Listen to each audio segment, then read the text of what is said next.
Once that second set of hooks does close, the hard capture will be confirmed, and then the umbilical can then begin attached from Dragon to the International Space Station.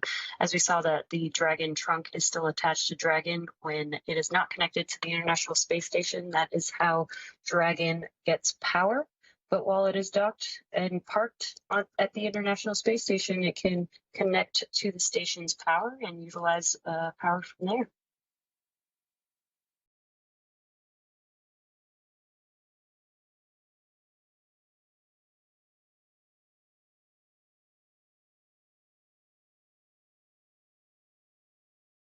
And once that second set is successfully driven, and after all docking events are completed, flight controllers will configure Dragon for docked operations and will reconnect power and data to the spacecraft to the crew currently inside Dragon. Again, that is NASA astronauts Matt Dominick, Mike Barratt, Jeanette Epps, and Roscosmos cosmonaut Alexander Grebenkin. Soon they will be able to get out of those spacesuits that they've been wearing for the entirety of today's port relocation, and will begin the operations to get the hatches back open. This will include pressurizing that vestibule and a new round of leak checks.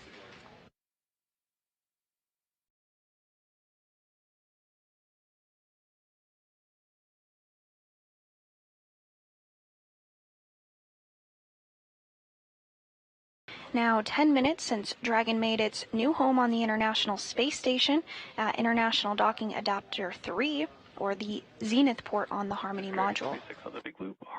Driven, giving us what we call a hard capture.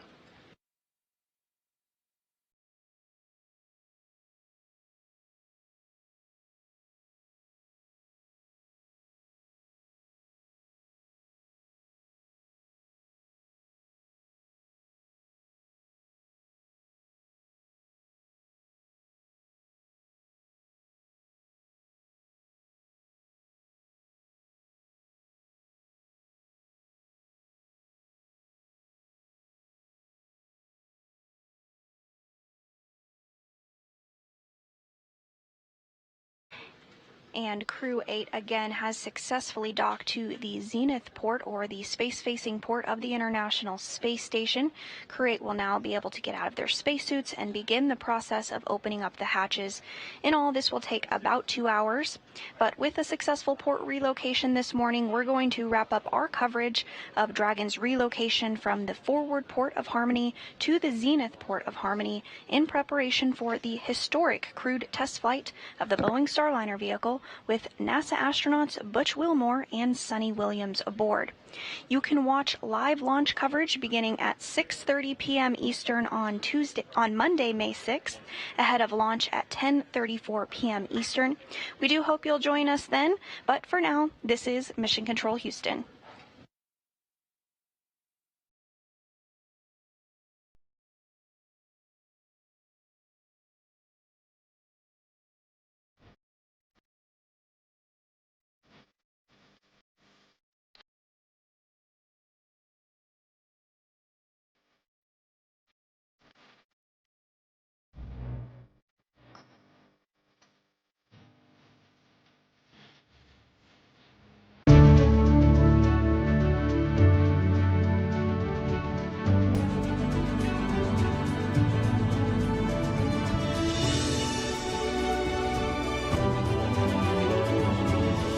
NASA celebrates.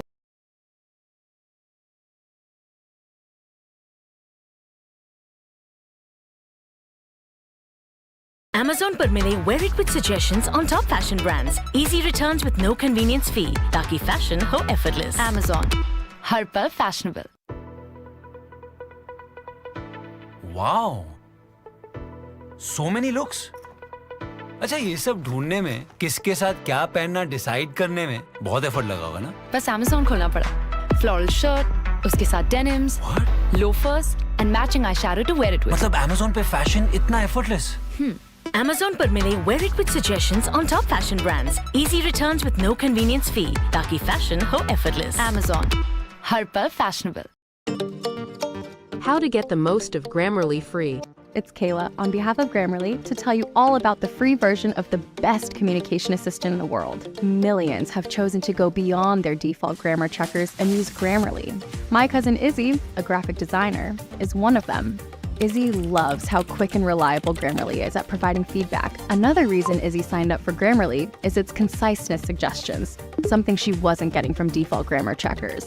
Grammarly notices wordiness and helps her rephrase this hard-to-read sentence with one click.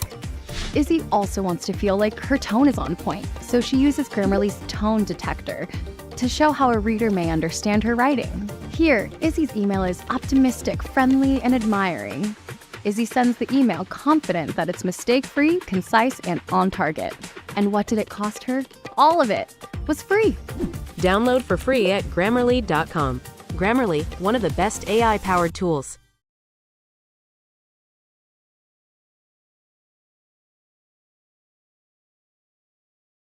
I found out after they made Interstellar, some of the folks told me that when I was on the International Space Station and I did a cover of a David Bowie tune, and they were trying to decide how to light Matt McConaughey's face when he was looking through the windows of his spaceship, they actually looked at that clip of me to see how the actual light on a spaceship looked, and then they sort of mirrored that when they were lighting Matt's face. It made me laugh that art imitating life, imitating art. My name's Chris Hadfield, colonel in the Air Force, astronaut, flew in space 3 times, commanded the International Space Station, did 2 different spacewalks, used to be a test pilot, engineer, downhill ski racer, occasional guitar player, and we're here today to look at some scenes from different space movies. You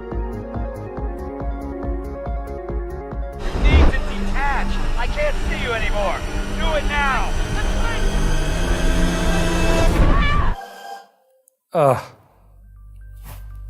This is Gravity, and this is the scene where the Space Shuttle Explorer is orbiting the Earth, and they're doing repairs on the Hubble telescope, and they go through some sort of asteroid debris field. Okay, well, that's a nice concept, and the visuals are great, but what happens is so far from reality that I want to turn my head. First off, the satellite goes whizzing by at about, I don't know, maybe 120 miles an hour. Satellites are going 5 miles a second, 17,500 miles an hour. How that thing where you could identify the satellite going by. And then it's like some big dump truck just suddenly put this big pile of rubble just upwind of the space shuttle, and suddenly it looks like an avalanche in space has poured in front of this shuttle. And they violate the laws of physics when Sandra Bullock, she's on the end of the big Canadarm, the big robot arm, and it's tumbling, and she releases her little straps, and suddenly, whoo, she flies away in a whole new direction, like there was some force on Sandra that wasn't on the arm. Like, how come she has a different gravity than the arm does? And then everybody on the crew, I mean, the dialogue, they're all yelling back to Houston as if somehow Houston's going to help them right here. Houston, I've lost visual, Dr. Stone. And George Clooney is referring to this other astronaut as Dr. Stone, like they haven't really met each other yet. And he's asking permission from somebody, I don't know, to go and help her out. I mean, it's not astronaut behavior, it's not logical behavior. It's so execrable from an actual practical demonstration of what the reality of spaceflight is like. The most experienced astronaut in American history is a woman. It's Peggy Whitson. She's been in space longer than any other American. She commanded the International Space Station twice. She's done 10 spacewalks. She was NASA's chief astronaut. In this movie, Sandra Bullock has only been an astronaut for less than a year, and when she's faced with the problem, she's panicking and has no idea what to do. And George Clooney is driving around like some sort of space cowboy as the only person who really knows what's going on. And it's like they met when they were out on this spacewalk, and then it's like he's trying to pick her up during a spacewalk. Prototypes, even for your pretty blue eyes. And what is he even doing out there, driving around in his jetpack? I mean, we don't go outside recreationally. It's so different than the actual people that are exploring space, that devote their lives to being astronauts, that are actually on the space station right now. The wonderful human role model examples we have of people who are doing these things, I think it set back a little girl's vision of what a woman astronaut could be an entire generation. Sandra Bullock did a great job of portraying this character in the movie, but I just think the character that they wrote for her was really disappointing. That's what I would have changed. Get the characters right. Get it to represent what astronauts are actually like, and then build the story around that. Don't just make it the perils of Pauline, where she's strapped to the train tracks and she needs George Clooney to magically appear next to her to tell her which book to open to be able to do the right thing. Real astronauts recognize the seriousness of their job, the fact that it's always life or death, and that we're there as the representatives of 7.5 billion people. Everybody's trusting us to be good at this, to have spent decades getting good at this. If you want to know what a spacewalk looks like, there's never been a better movie though than Gravity. That opening scene is magnificent for the visual impact and the beauty of the silent turning world and the resolution of each of the fine things and the lighting. It's wonderfully good. So it gives you the raw emotional sense of a spacewalk. Just don't pay attention to what the astronauts are actually doing. Sheru भाग गया। इससे भी बड़ी खबर सुनाऊं? रैपिडो पे lowest price cap guarantee, वरना double पैसे आपके गारंटी। Double guarantee. गारंटी पे guarantee, lowest price guarantee.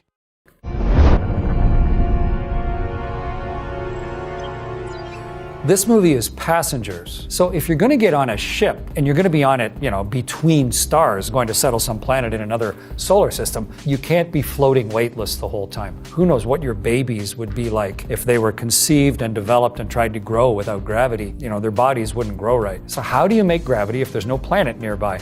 One way, of course, is just like we do in a little experiment where we spin it in a centrifuge. You can spin the whole ship, and then everybody is sort of pinned against the outside of the ship just by the centrifugal force, and that feels sort of like gravity. If you shut off the spinner, then it would continue to spin for quite a while. There's really nothing to slow the spin down. And that's one of the big scenes in Passengers. The ship has a problem, it stops spinning, and therefore everything becomes like on the International Space Station and starts floating. So I'm not sure why, when it starts losing power, the ship suddenly starts slowing down. You'd actually have to put big brakes onto it to stop all of that metal from spinning. I'm not sure why the ship didn't just sort of blithely keep on spinning as it drove into the asteroids. But would have been a worse story if that had happened. So let's say, all right, the ship stops spinning. Now everybody's got no gravity, and one of the characters is in a swimming pool. So what happens to water without gravity? On board the International Space Station, we played with water all the time. You could squirt it and it would just float there in front of you. It naturally, with the surface tension, goes to a perfect ball. That's the easiest shape for it to go to. So if you had a swimming pool held in place by gravity, and then the gravity went away, the water would have some inertia as the ship slowed down, and it would slosh. But then the water would almost look like a big blob slowly forming itself into a ball. And I think that's quite well shown. And the weirdest thing is, if you were in the water at the time, how would you even know which direction to swim? Which way is the surface if there's no up or down? Even if you started swimming one direction, the blob is flexing, and the way you're swimming might be getting further away from you. So that was a very compellingly accurate scene, assuming there's a swimming pool on board a spaceship. The way it resolves, though, it kind of bends the edge of probability, because if you spin the ship back up again, then you generate the centrifugal force and the water would get squished back down into the pool side of the room. But it would take a lot of force and time to take a ship that is stopped, this great big massive metal thing, and get it spinning again. It wouldn't be like nothing and then bang, gravity, like it's portrayed in the movie, where suddenly everyone is going bang into the floor as if gravity was an on-off switch. But that wouldn't have been as visually compelling and allowed the crew member, the young lady, to, on her last dying breath, to burst out of the water and stay alive.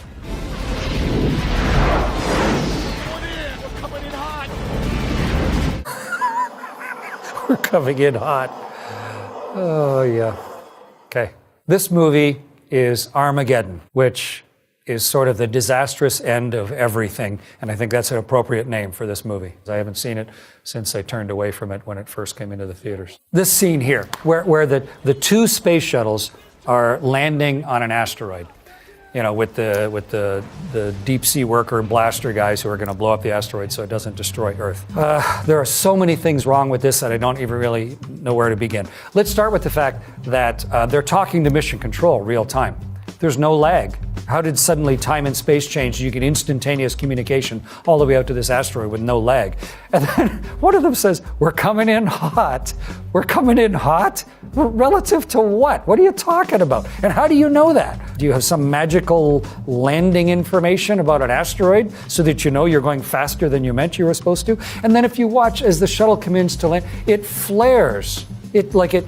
It slows down so it can touch down on the asteroid, like by pulling back on the stick. There's air on an asteroid. I mean, what made that magically happen? And there's these weird video game displays in the space shuttle that allow you to, suddenly you're flying in the game Asteroids, and the crew is, everybody's panicked and yelling at each other.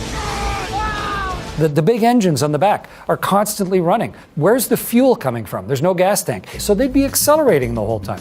So why, what are they doing that for? It is as atrociously bad as any space movie that was ever done. It's so bad, it's tragic comic. I'm glad they safely landed on the asteroid, but it's just atrocious.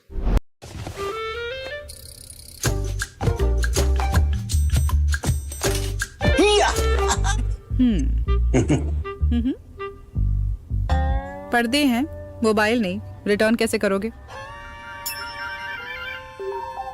उतारो। Amazon, हर मुस्कान की अपनी दुकान। What's the abort force?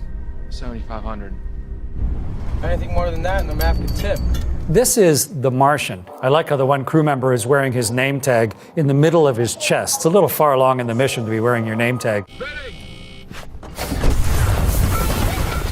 Mars is an interesting planet in that it has dust storms. We can see them through our telescopes from Earth. And some of those dust storms envelop huge sections of Mars simultaneously. This is unfortunately about the worst part of the whole movie, The Martian, is that the atmosphere is so incredibly thin on Mars. It's almost like the very edge of space. On Earth, you would have to be like 100,000 feet up to get to how thin the air is on Mars. And think of the people that go to the top of Everest, which is only 28,000 feet up. Almost all of them need oxygen just to be able to get to the top of Everest. And this is, 4 times as high as that. If the air was blowing incredibly fast, there'd be so few air molecules going by you that you'd hardly even feel them. And there's no way you could pick up all those big pieces and blow them and knock Mark Watney over. And it's a slow, cumulative change of seasons on Mars. The people that made the movie just decided the gravity on Mars is the same as the gravity on Earth, even though it's actually only 38% of the gravity. So Matt wouldn't be quite that hunky on Mars. He wouldn't be solidly on the floor. He'd only weigh 1/3 as much as he does on Earth. So he'd be a lot more bouncy moving around and things would move differently. Mark Watney, played by Matt Damon, is trying to find a way to make enough food to last until he can be rescued. All he's really got are potatoes, but potatoes are simple and they grow and multiply. So he needs a few things.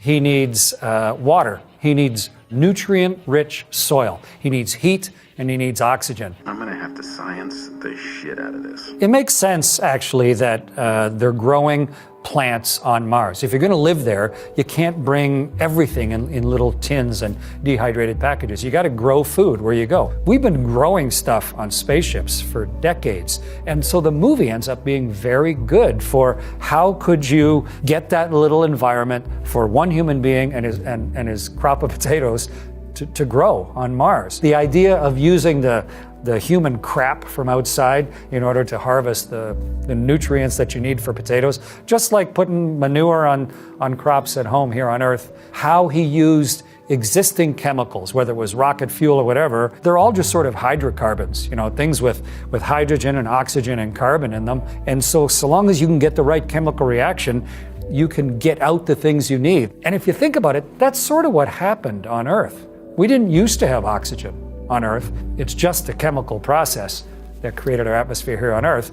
And Mark Watney, Matt Damon, is sort of hastening that process on Mars. I am the greatest botanist on this planet. One of the best parts of The Martian is that it came from the book by Andy Weir. He's a really smart guy and an engineer, but he also crowdsourced the science. As he was writing the book, he put it out there and said, hey, everybody, tell me what's wrong with my science here. What am I doing wrong? As an astronaut, Mark Watney could have been just any of the people in the astronaut office. It's that type of person. The deep academic background, the strong operational sense of what you're going to do next. I think it gave people a sense of what being an astronaut is like. There's some hard, sad, difficult parts, but there's some ridiculously fun and almost always joyful parts to it, and a great sense of camaraderie. Better than almost any space movie, The Martian shows that. Apollo 13. Apollo 13 tells the story of an explosion that actually happened on the way to the moon. Really good movie. Maybe the most realistic of all of the space movies. This is Houston. Say again, please. Houston, we have a problem. When you're talking on the radio, of course, the first word you have to say is, who are you talking to? So that's why from a spaceship, the first word we say is Houston or Moscow or Tokyo or whoever we're talking to. Mission Control is sitting there, and if they hear the commander of the ship say, Houston, we have a problem, it's an understatement, but it has a huge impact. All normal operations cease, and everybody is now listening to hear what the commander is going to say next, looking at their data like crazy. It's a wonderful, succinct way to phrase it, and all space commanders since then, self-included, have used that phrase when needed, because it has the desired effect. Yeah, Jim, could you check your CO2 gauge for us? If you've lost a bunch of your oxygen and a lot of your purification equipment, how do you get the carbon dioxide out of the air on board a spaceship? You need some sort of scrubbing equipment, and when you've had a malfunction, maybe it's not going to work the way you planned, but they had the lunar lander. It had its own carbon dioxide scrubbing system. The trouble is they were built by different companies. The pieces weren't interchangeable. The engineers recognized the problem early. They presented to the flight director, Ed Harris, doing a great job of playing Gene Kranz. And Gene saying, okay, I understand the problem, now go fix it. That happens every day in spaceflight. Maybe not that dramatically, but I worked in mission control. It's this great detective hunt every day of how can we take what we hope to do, which is now being ruined by the reality of everything going wrong, and we're constantly reinventing stuff, and all the people in the back rooms are trying to figure out the solutions to the problems. But the way it's portrayed in Apollo 13, it was a terrific, dramatic example of it, but it's almost a textbook of what actually happens to solve problems, to get something done. Ron Howard, when he made the movie, I mean, he tried to restrict the dialogue between mission control and the space capsule to be actually what the transcripts of what the crew had said back then. Ron actually came to Houston, spent time with us there, saw what the houses were like. He came down to launch. He really wanted to get to know what astronauts and everybody else at the Johnson Space Center and in the space business were like. I really admire the team that put together Apollo 13, and I love the movie. I think it does a great job of showing what space flight is like, especially at that moment. Constant styling can affect my hair health, but my Dyson Airwrap Multi-Styler is engineered to create incredible looks for every occasion, with no heat damage. It intelligently controls air, harnessing the Coanda effect to shape with precision, smooth and hide flyaways, and achieve curls faster. Everyday styling for all hair types, no heat damage. Moment in time. Time is represented here as a physical dimension. You have worked out that you can exert a force across space-time. Gravity. Well, I'm just confused now. This is interstellar. If you get sucked into a black hole, I mean, people are worried about the riptide at the shore. You know, this is like a riptide, a tyrannosaur riptide. This is beyond our ability to imagine the scope of the forces that are involved. And not just a force like gravity holding us down to the surface of the Earth, but a change in gravity with distance, because gravity, the strength of it is proportionate to where the black hole is. Closer you get, more gravity you get. It would be just tearing everything to pieces until eventually the forces are so high it even sucks light into it. It's not something you can build yourself a tough little capsule and somehow penetrate. There's nothing we know of right now that could withstand the destructive force of being near a black hole. How that's going to be portrayed in a movie, you can kind of do whatever you want with it for now. Love is the one thing we're capable of perceiving that transcends dimensions of time and space. Nowhere in a mathematical equation is there a symbol for love. It'd be a nice little heart, I guess, but I don't know how you'd multiply it or divide it. Maybe for the arc of an artistic story, then love is the only way to get through to the end. To end up at that place looking through into his daughter's library rack, it's very emotionally nice. But I'm not sure that Einstein or Stephen Hawking would have followed the logic. I brought myself here.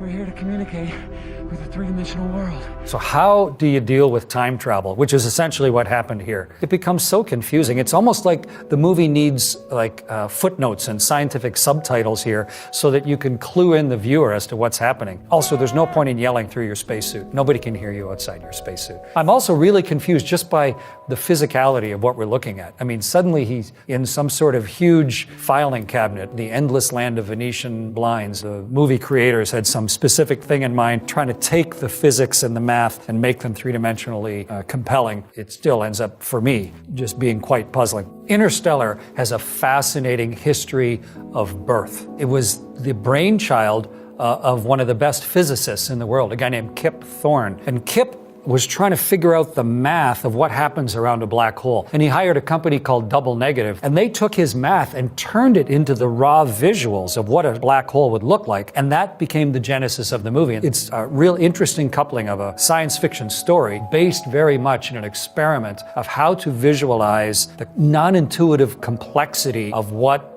the environment would look like around the weird singularity that is a black hole. The reason the time is dilated for the crew in Interstellar is just because of the incredible change of gravity, the distortion of time due to the huge gravitational forces. But what that means is, if you get going faster and faster and faster, time passes differently for you than someone who's not going that fast. And so while I was on the space station, I had some people do the math to see, was I aging faster or slower than people on Earth? I'm actually younger than I would have been if I'd stayed on Earth for the whole 6 months. Every month, I aged about 1 millisecond less than people on Earth. So after 6 months, I was 6 milliseconds younger than my family. Doesn't mean anything. But if you extrapolate it to the speeds and the physical conditions of Interstellar, then suddenly the difference becomes huge. I've waited years. Where a fixed amount of time for Matt McConaughey and his crew would be a wildly different amount of time for people who are in a different set of circumstances. It doesn't intuitively make sense. You just have to sort of accept that the world that we live in is only one particular set of physical circumstances, and some wildly different ones exist in other places in our galaxy and in the universe. इनकी इस हालत का कारण साधारण auto app. इन्हें चाहिए guaranteed auto, मतलब Rapido auto. 5 minute में मिलेगा, वरना 50 रुपए आपके। 5 नहीं तो 50, 5 नहीं तो 50। This movie is First Man, the story of the very first human being to walk on the moon, the story of Neil Armstrong. Didn't that altimeter say he was at 45,000 feet?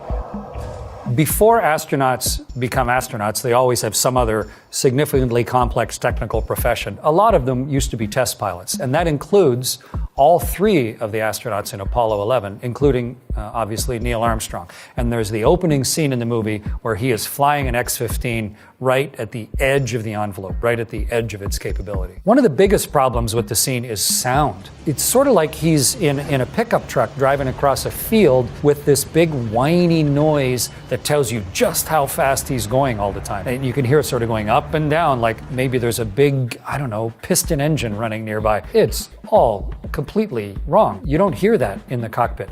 And the vibration, there's so much little rattly vibration. Where's that coming from? He's in a bullet plane with a rocket motor on the back. The vibrations would be imperceptibly small. Airplanes, especially airplanes like that, fly really smoothly. Also, he keeps going in and out of cloud. He's at 45,000 feet.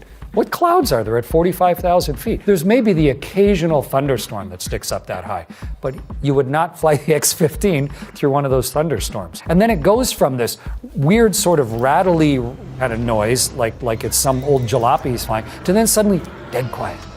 then what happened there? Where did all that sound come from, and where did it all go? And as the pilot also, he's wearing a pressure suit. He's got a headset on. He's inside a cockpit. You don't hear any of that. As he pulls back on the stick and starts going up to get the X-15 up high, that's fine. Once your rocket lights, then you want to start going up where the air gets thinner and thinner. Well, the sky, oddly enough, gets lighter and lighter. Like the sky goes from sort of a normal blue to like this light blue. That's the opposite of what happens. As you ride a rocket up to space, it goes from light blue to dark blue because there's less and less air to refract the light till eventually it goes black. In this clip, for whatever reason, it goes from regular sky to light blue, and then suddenly, bang, the sky turns black as if you like went around a corner or something. The front of the X-15 starts glowing with the heat. Well, that's because of the friction of the air as he's going fast. It doesn't happen at the right time. You know, up where the air is the thinnest, and they didn't really show what speed he was going, the time it takes to heat the front of an airplane and the amount of air molecules that have to hit it to cause the friction and the drag to make all that heating and make the metal glow a different color. It almost looked like he got to space and then the nose got hot, and those two things aren't related to each other. What disappointed me most about First Man was how sad everybody was. Everybody inside was glum, and spaceflight is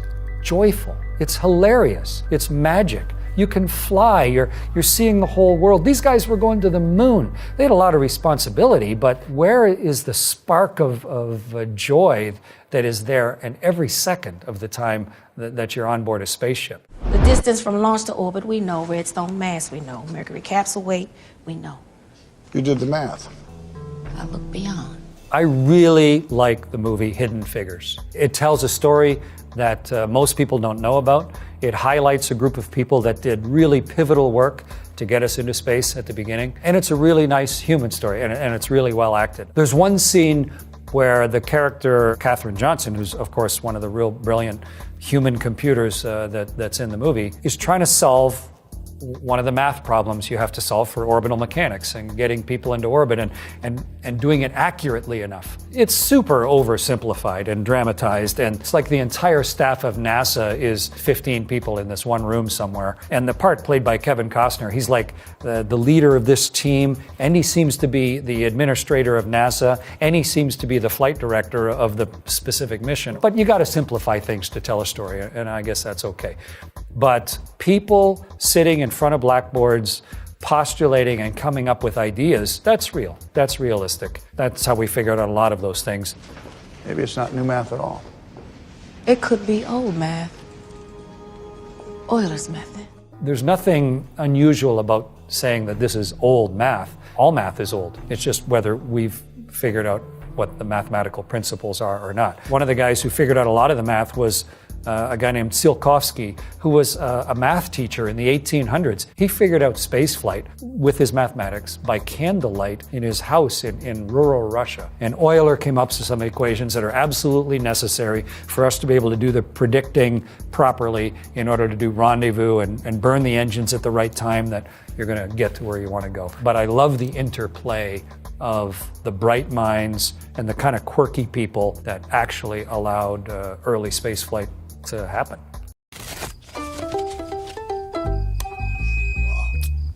Amazon से कुछ भी ले लोगे?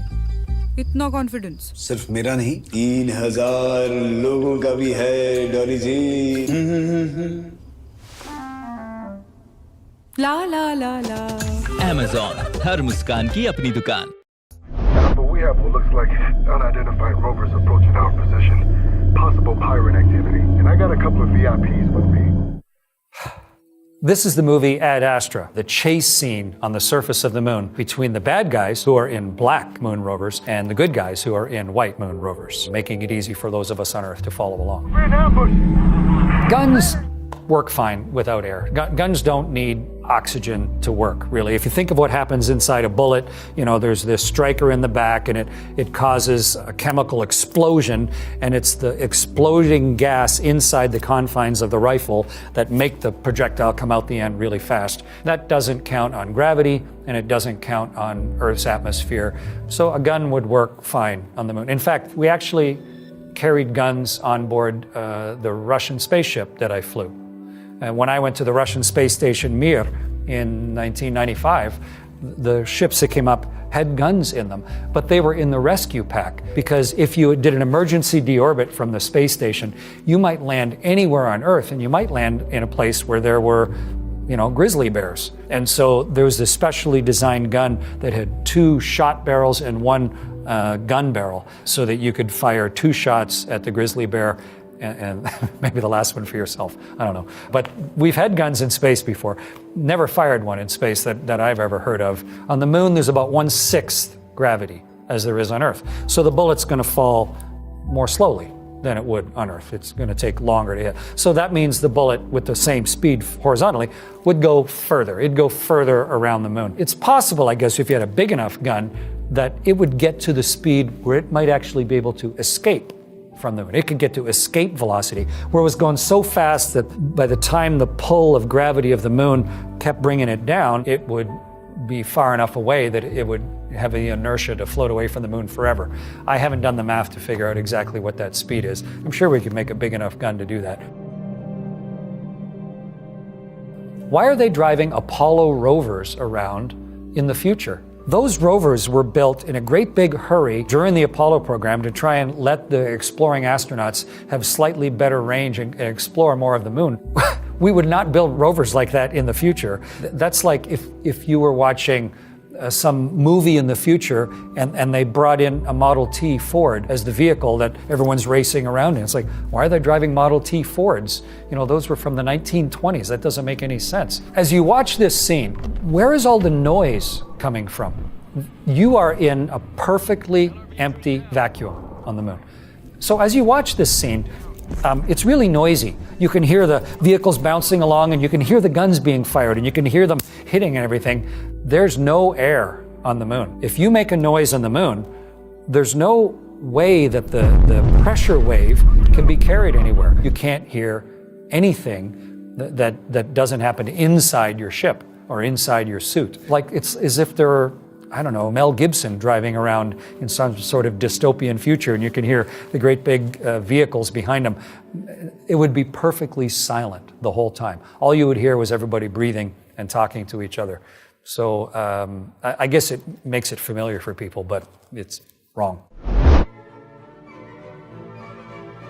Perhaps the greatest space movie of all time, 2001: A Space Odyssey. Arthur C. Clarke's great book, amazingly portrayed in the late 60s by Stanley Kubrick and his team. When I came back from my first space flight and sat in my living room with my wife, I remember telling her, it was amazing how you see the world, the speed you're heading over the world, the big curve of it. It's exactly like they guessed it would be when they showed it in 2001. The imagery of it as that ship that left Earth and is coming up to dock with the rotating space station, the sort of gigantic slow ballet of spaceships. At the time, I remember thinking it's like, elephants mating, this big, ponderous, careful, three-dimensional activity with a specific purpose in mind. That's what it felt like to fly a ship up to try and dock with a space station. The little pen floating out of the passenger on board who has fallen asleep. And now the flight attendant walking down the aisle and having Velcro on the bottom of her shoes matching the Velcro of the floor. The inside of the International Space Station, there's Velcro everywhere. Anywhere you want to stick anything, including that pen, there's Velcro on the pen with the one type of Velcro, and the wall is the pile or hook. She did sort of stumble though, which was obviously a gravity thing if you watch it really close. But the idea of placing one foot, then placing another foot and peeling them, almost like someone walking up a wall of ice or something, that was an interesting solution to the problem. I think it's beautifully, artistically, and quite scientifically portrayed. It's great. This movie is WALL-E, really designed for kids, very sweet. In this scene, WALL-E is out there flying around in space and having fun using a fire extinguisher. And Eve, the more advanced robot, has own propulsion system. I'm a little confused about Eve because Eve's head isn't attached to the body, but there's this weird sort of red cable umbilical on the outside. What intrigued me was how the animators moved Wall-E around by firing a fire extinguisher. And it would work just fine. You get a fire extinguisher, you pull the trigger, all that stuff flies out of the fire extinguisher, and if you don't brace yourself, it'd sort of push you over on Earth. If you're floating in space and you can't brace yourself at all, it's going to propel you just like a little rocket motor. And they were clever enough to make sure that Wall-E always got it down to the center of his body.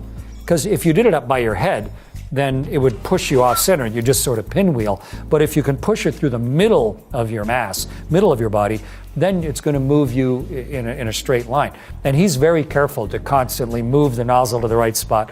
It's quite cute and quite a nice little study of orbital mechanics. The very first American spacewalk, when Ed White went out, he actually had one of those squirters with him. Not a fire extinguisher, but a little handheld squirter that he could maneuver around with. Eventually we found it was an impractical way to move. You're better just to put handholds on the ship or wear a jetpack. But that same thing that Wall-E's using, that was actually used by the first American to ever walk in space. Ladies and gentlemen, Mercury. This is Sunshine, a movie about a crew having to reignite the sun. But in this scene, the crew recognize that they're going to see Mercury go between them and the sun. It's almost like a tiny little version of an eclipse. And people love eclipses. You know, it's almost mystical. It's a neat thing to see. And so I think that would be natural. The crew would love to see Mercury highlighted against the light of the sun. In the scene, though, Mercury is whipping around the sun. I mean, just in the time it takes those people to sit and look out the window, it goes probably an eighth of the way around the sun. In Earth days, Mercury takes like months, 88 days or something to go around the sun. So you wouldn't perceive the motion relative to the sun, just looking out the window like they are.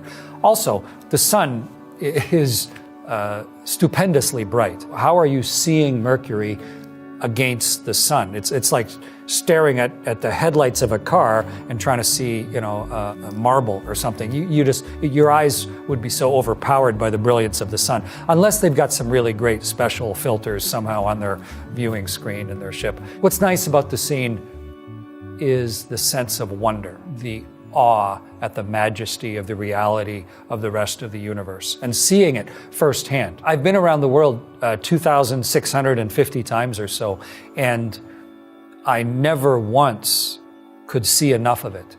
During my first spacewalk, while I was outside in the dark, we actually were far enough south that we went through the Earth's aurora. It is so fantastically beautiful and such a raw, artistic, human experience.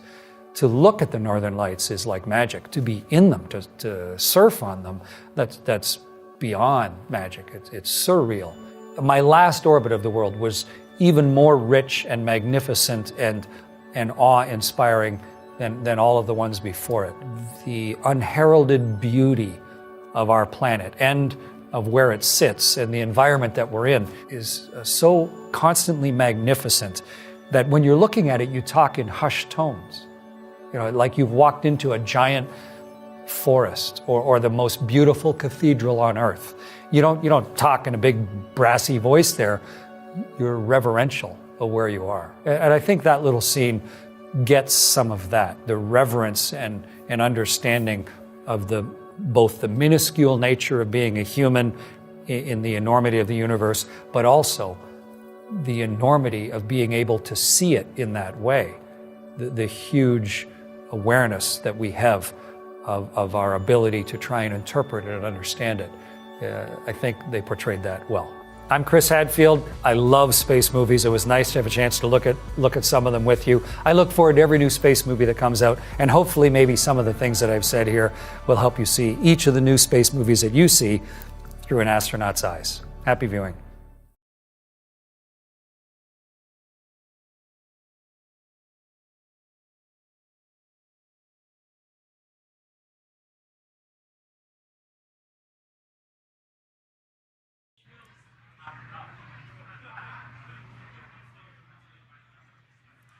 Hello, and thanks for tuning in to the NASA SpaceX Crew-8 mission, a long-duration rotational mission to the International Space Station. I'm Kate Tice, Quality Systems Engineering Manager here at SpaceX, and I'm joined by NASA's Sandra Jones. Now, we're just a few hours away from the final approach of docking to Dragon to the International Space Station. The crew is awake and ready to monitor the final steps, so let's recap the mission thus far. Yesterday, launch day preparations started early for our crew members. About 4 hours prior to launch, the crew completed their final medical checks before joining the SpaceX team to get into their spacesuits. After suit up in the NASA operations and checkout building, the crew walked out, waving some final farewells to their family and friends who were waiting outside. The next destination for the crew was, of course, the launch pad. It was about a 20-minute Tesla ride to pad 39A, where the Falcon 9 and Crew Dragon spacecraft were waiting for them. 2.5 hours prior to launch, the crew ingressed or entered the Crew Dragon spacecraft, walking over that crew access arm, getting a last look out of those windows at Florida's Space Coast, and heading into the White Room and the vehicle. 40 minutes prior to launch, that crew access arm retracted, and at T-minus 35 minutes before liftoff, the launch escape system was armed, allowing the crew to escape the Falcon 9 on the launch pad or upon ascent should there be any anomaly with the vehicle. But it was not needed, as we saw a smooth ride into orbit. With 35 minutes to go until launch, propellant loading began, filling the fuel tanks for those 9 Merlin 1D engines.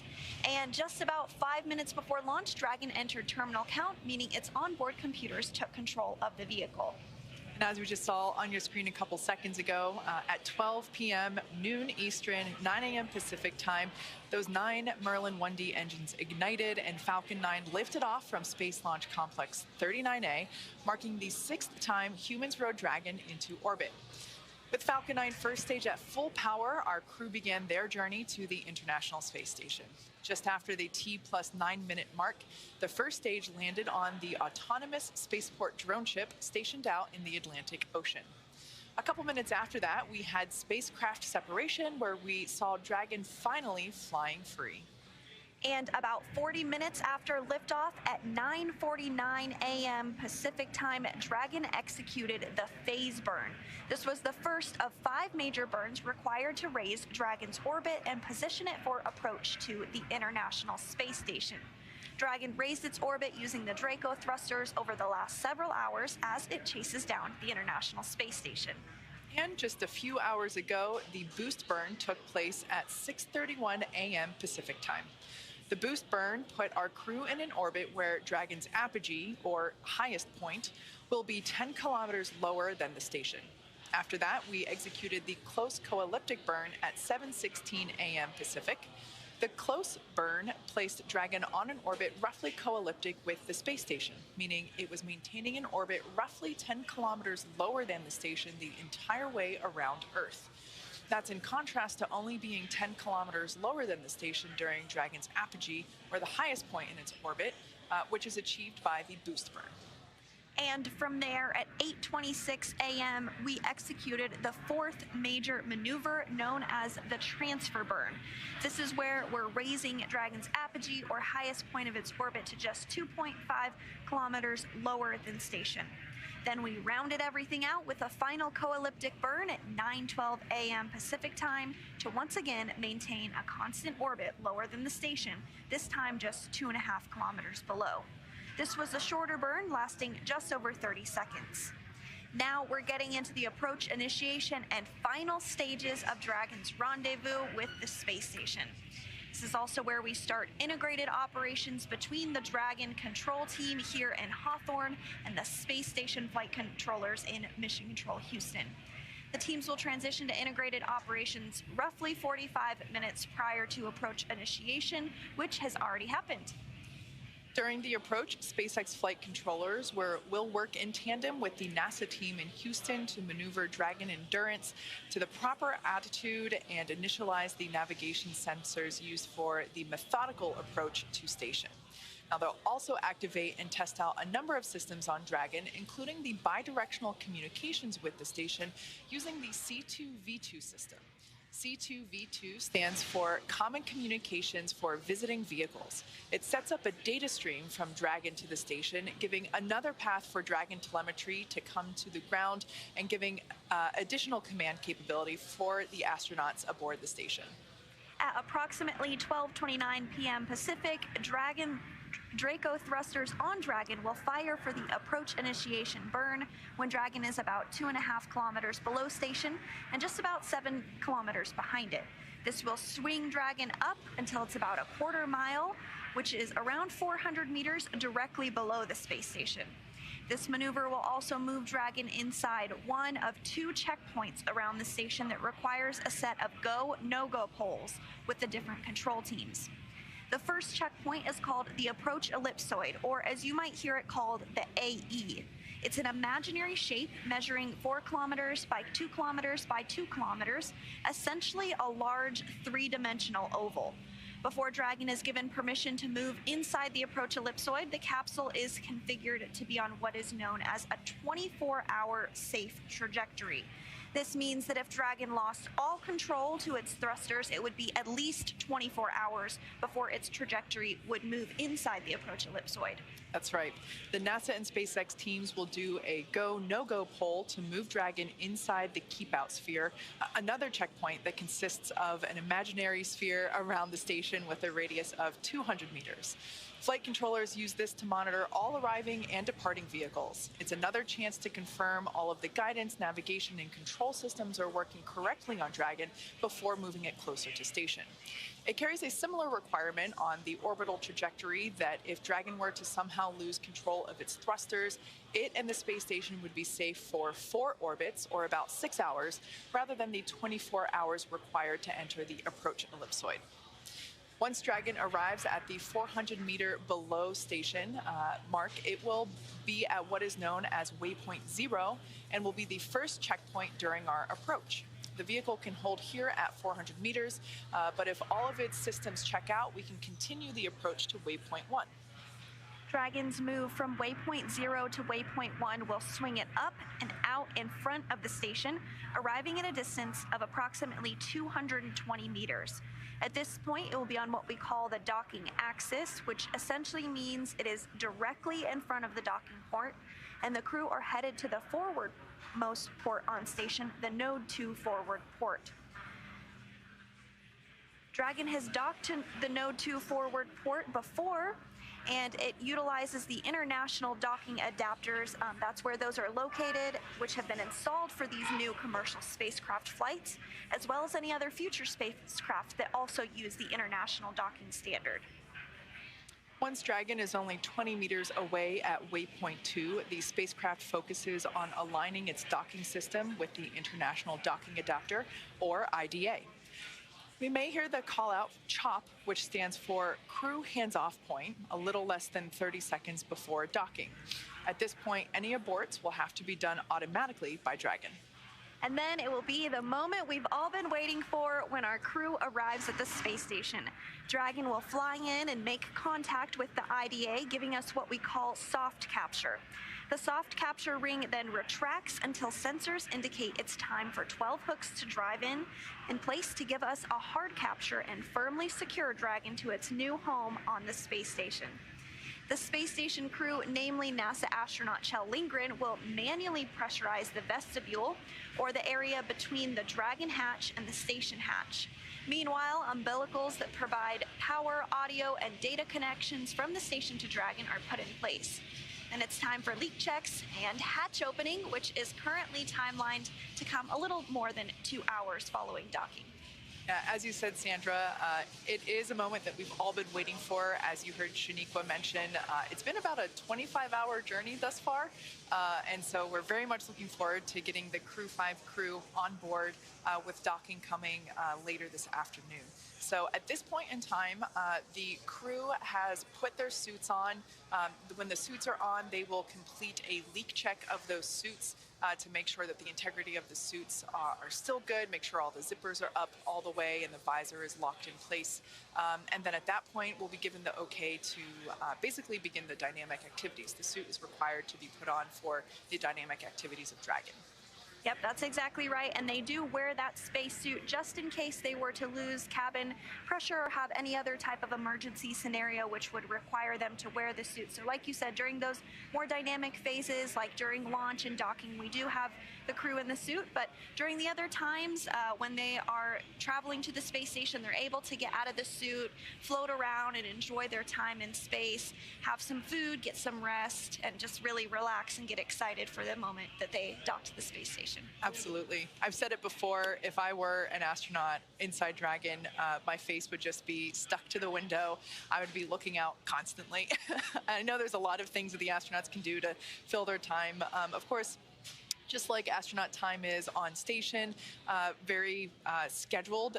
It is also pretty scheduled while in Dragon as well in terms of preparing for upcoming burns. Even their sleep periods are scheduled as well. Yep, absolutely. And speaking of upcoming burns, we're now just about 2 minutes away from that approach initiation burn. As we mentioned before, there's been several other burns that have led us up to this point, but this one really starts to get us into the position to be able to dock with the space station here coming up pretty soon. Absolutely. Now, we were talking about the suits a little bit earlier. For those of you that might be unfamiliar with the spacesuits that the Dragon astronauts wear while inside the capsule. Hopefully we'll be able to bring you a live view from inside the capsule so you can see it for yourself shortly. But they are all custom made for each astronaut. They are a really well-fitting suit, as Sandra mentioned, the idea being not only having a safety component to it as well, but also a design element. We wanted it to look like a spacesuit from the future. So we designed them to be really well-fitting. As I mentioned, they are custom fitted for each astronaut, and they don't have to wear it the whole time. They are able to remove the suit or doff suits during more downtime periods. As I mentioned, the suits are only required for the more dynamic activities for the Dragon capsule. Exactly, and we are now just about 1 minute away from the start of the approach initiation burn. This burn will last about 90 seconds, and the Draco thrusters will be used for this particular burn. And this will bring Dragon inside of the approach ellipsoid, that is that 2 kilometer by 2 kilometer by 4 kilometer invisible line around the space station. Once we are within the approach ellipsoid, we are in what is a 24-hour safe trajectory. So again, as we mentioned, if something were to go wrong, and while we never expect that, we do have mitigations in place just in case. If something were to go wrong and we were to lose control of the thrusters, it would be at least 24 hours before it would be inside of the approach ellipsoid any further. That's right. And for those that might be unfamiliar with the docking sequence of Dragon, it is completely autonomous. Dragon is basically steering, driving itself. The crew inside Dragon are monitoring the on their crew panels, their touchscreen crew panels. They're able to monitor all the progress. If necessary, they are able to take manual control at any point. And there on your screen, we actually have a live view from Dragon looking at the station. Dragon, SpaceX on Dragon to ground. No response required. AI burn in 30 seconds. Dragon copies that. And there we just heard the... Okay, Dragon copies that. We were just about to call you. We had successful intercom checks on section 5 of 4.010. Copy. Good intercom checks. Copy. Good intercom checks. And we'll see you on the other side of the burn.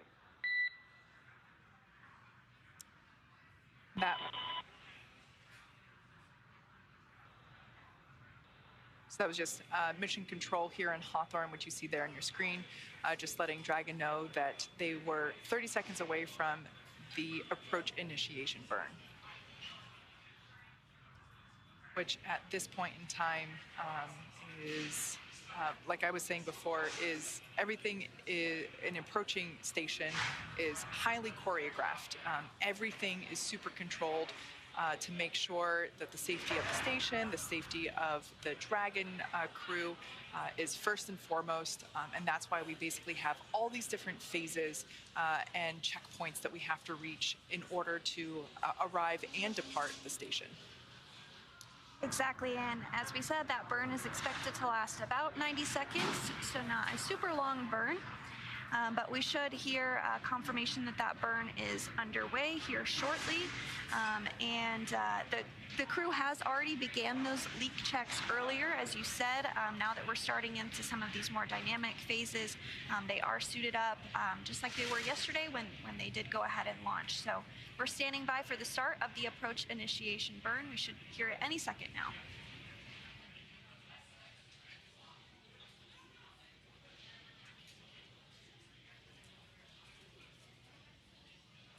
And the Draco thrusters on Dragon have just started to fire for the approach initiation burn.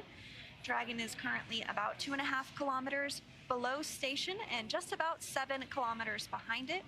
This burn is going to swing Dragon up until it's about 400 meters or about a quarter mile directly below Dragon, the station. SpaceX on the big loop, approach initiation complete and nominal. As a reminder, you may now review your impulsive retreat recovery cue cards if desired.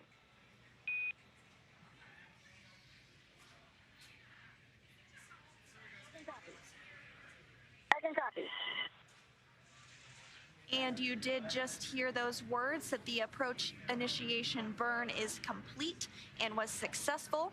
So this maneuver does move Dragon inside one of 2 checkpoints around the station that requires a set of go, no-go poles with the different control teams. The first checkout is called the approach ellipsoid, which we've been chatting a bit about, and you may hear it called the AE. It's an imaginary shape measuring 4 kilometers by 2 kilometers by 2 kilometers, essentially a large 3-dimensional oval. And before Dragon is given permission to move inside the approach ellipsoid, the capsule is configured to be on what is known as a 24-hour safe trajectory, which again means that if Dragon lost all control to its Dragon, thrusters... SpaceX on Dragon to ground for waste system.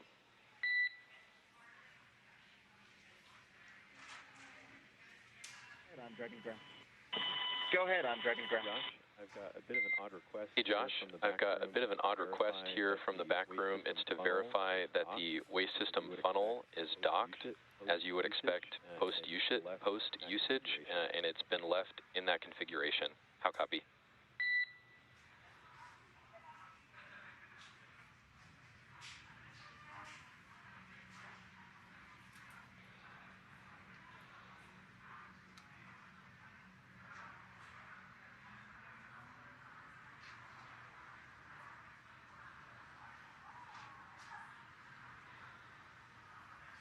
So again, Dragon is now within the approach ellipsoid, which means that if Dragon lost all control to its thrusters, it would be at least... SpaceX Dragon on Dragon to ground.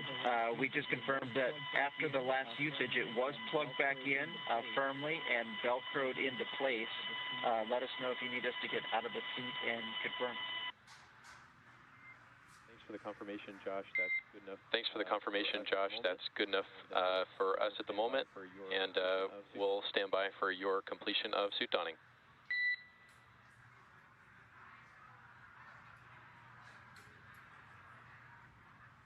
And those words from the ground up to the crew as they step through their procedures. Now that they are within the approach ellipsoid, again, that means it would be at least 24 hours before its trajectory would move inside the approach ellipsoid if we were to lose control of the thrusters for some reason. That's right. So as you heard a little bit ago, we did have that approach initiation. Dragon does have the ability to perform a mid-course maneuver about halfway through the journey to waypoint 0, and that's just to help ensure that Dragon is positioned correctly under the station 400 meters below. About halfway from our starting point of approach initiation to waypoint 0, Dragon will execute a small mid-course maneuver, and this is just to fine-tune our approach to ensure we're targeting a precise point 400 meters directly below the station. Yeah. Now, we can see that Crew Dragon has a very busy afternoon ahead, but even in space, it still takes 2 to tango. The International Space Station is also a factor in the mix for this. It is very much a choreographed dance, basically, the whole approach operation. At this point, let's check in over at NASA Houston with Shaniqua Vereen to see how things are going on over there. Thanks, Kate. Good afternoon, and welcome back to Mission Control Houston at NASA's Johnson Space Center. Inside the space station flight control room, teams are being led by Flight Director Greg Whitney for Dragon's approach and docking. On board station, there is currently 7 astronauts and cosmonauts, including NASA's Kjell Lindgren, Bob Hines, Jessica Watkins, Frank Rubio. 4 decimal 0 dawning. We're good to come back on. Copy, Dragon. Suits are done. Crew are seated. We are ready to step into leak checks. We'll meet you over in 4.011, and we'll bring the cameras back on board.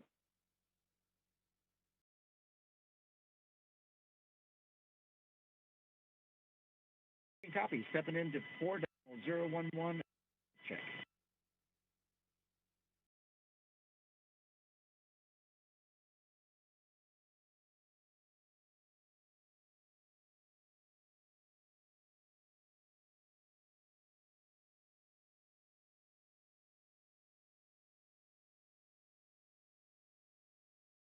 And you just heard confirmation from the crew to the core in Mission Control SpaceX.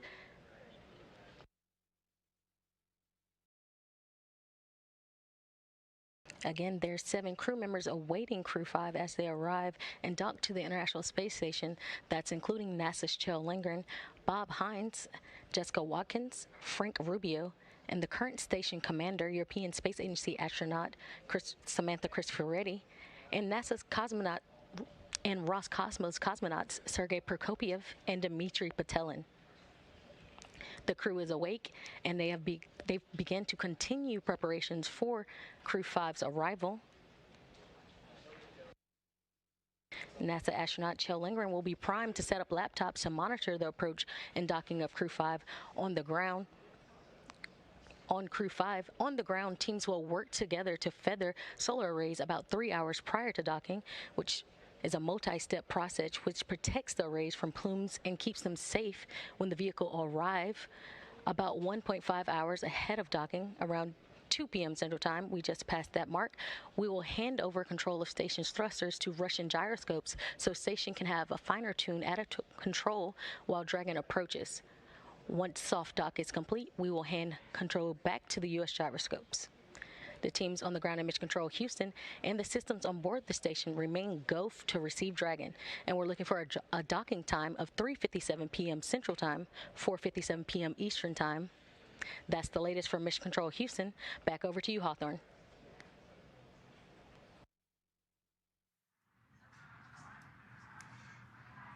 Thanks, Shaniqua. So glad to hear that everything is going smoothly in Mission Control Houston. And as you have this view of Mission Control Houston there, you could see one of our flight consoles, the Cronus console, and they are in charge of all of the cameras and videos and help configure that throughout the International Space Station. And they did actually get views of Dragon when it was over 1,300 miles away from the International Space Station. I'm not sure if that's a record, but they have been tracking Dragon as it approaches for quite some time. We'll of course continue to see views of Dragon as it gets closer and closer and see Dragon grow in the field of view. Yeah, I follow a couple of the Cronus controllers on Twitter, and it's so amazing to see the images that they're able to capture from the station. And I never realized it, but it's actually quite a skill to be able to capture the things they do, and it makes sense because the station is constantly moving, and yeah, especially during Hurricane Ian, it was pretty cool to see the images coming from ISS. So all that being said, now while we wait for our next milestone, let's take a moment to meet our crew. Nicole Mann holds a Master of Science in Mechanical Engineering. SpaceX Dragon on Dragon to ground. We're at step 2.2, 4.011, and we are ready to pressurize. Dragon, SpaceX, you are go to pressurize. We are following along on the ground. And you just heard that call out that they are go to start. Dragon is a go to initiate the suit fleet check.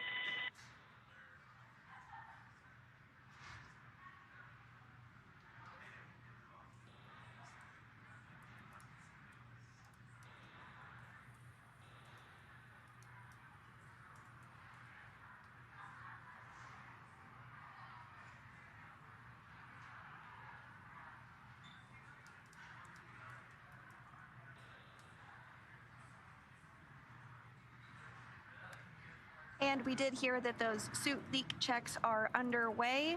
During the more dynamic phases of flight, we do have the crew get suited up into their spacesuits, and right now we are running through a suit leak check, making sure that it can get pressurized to the right levels that we need it to be, should that be necessary for any reason.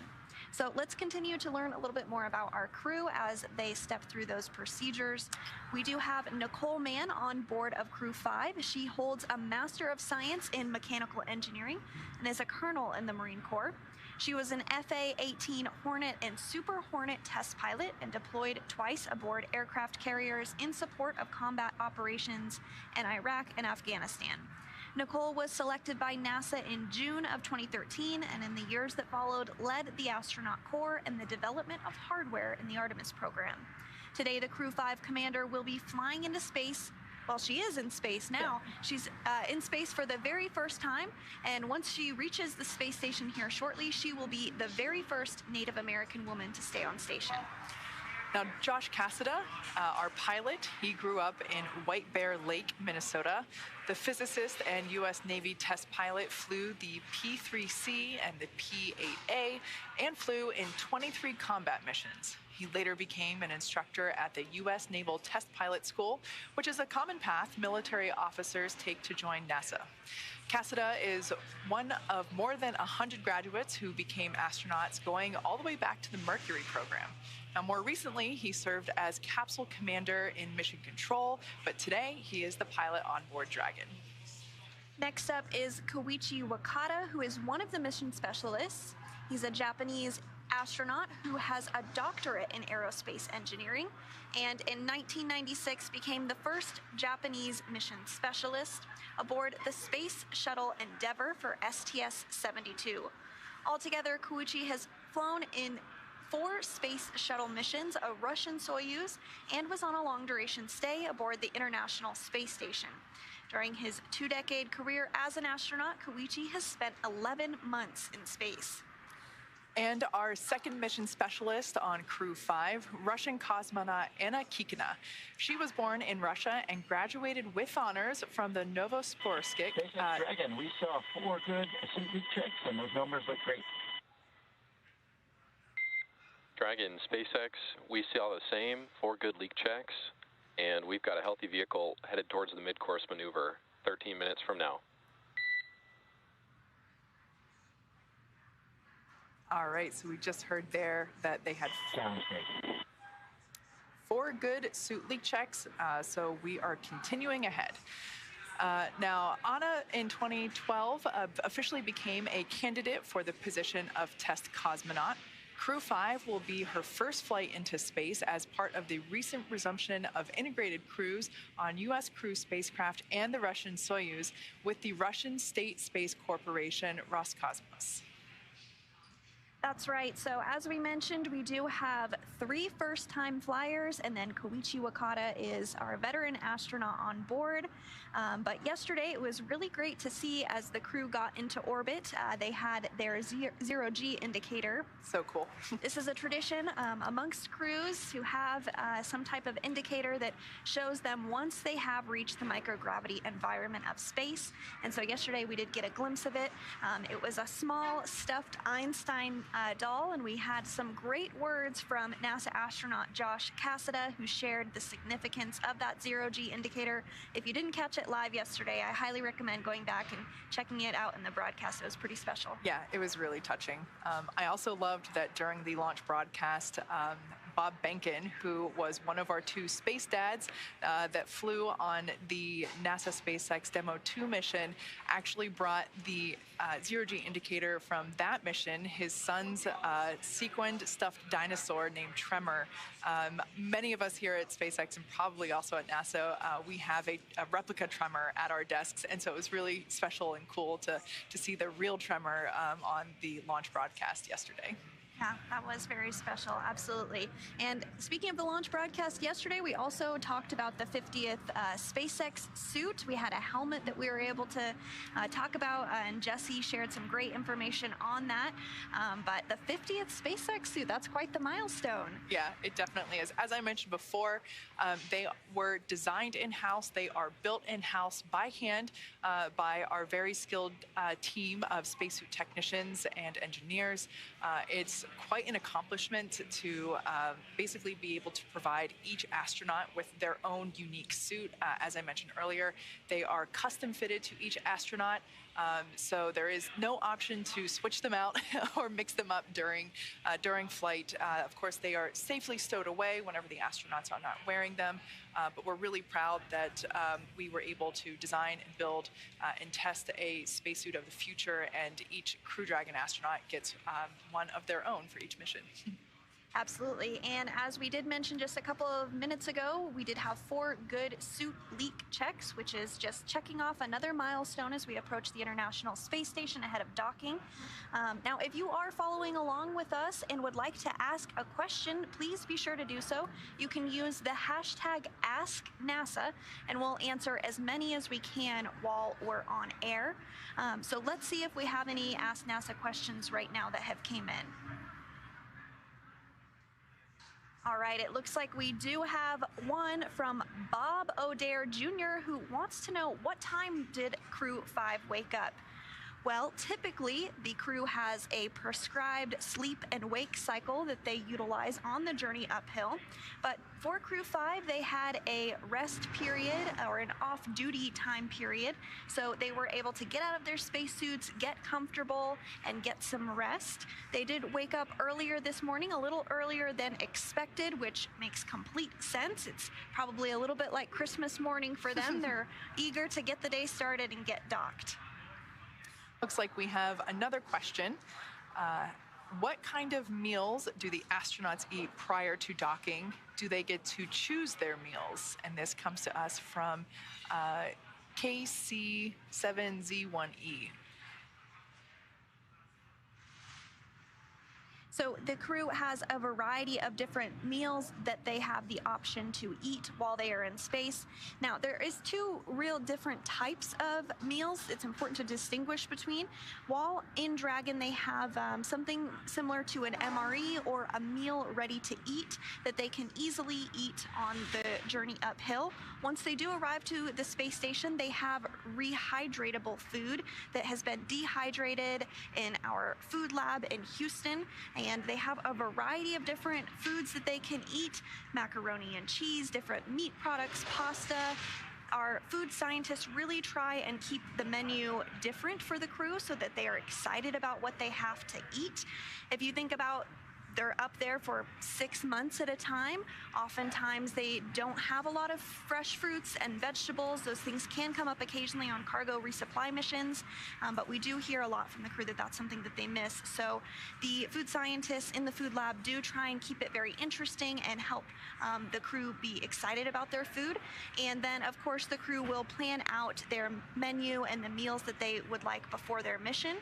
And sometimes they'll swap out with it is the International Space Station, so we do have an international crew, so that comes with different types of foods for those different areas. So sometimes there's some trading back and forth that goes on as well. Yeah, I love the Twitter feed come the holiday seasons for the International Space Station, because we see the crew actually sharing meals together, really just like passing things around so that everybody can get a taste for whatever holiday it is being celebrated on the ISS. And I like that the crew gets to share a taste of home and also get to maybe try some new flavors as well. Yes, exactly. All right, it looks like we have another question from Hillary. And she said, I heard earlier in the broadcast that some science payloads were flying up on Dragon with Crew-5, but missed the details. What new experiments are they carrying up to the space station?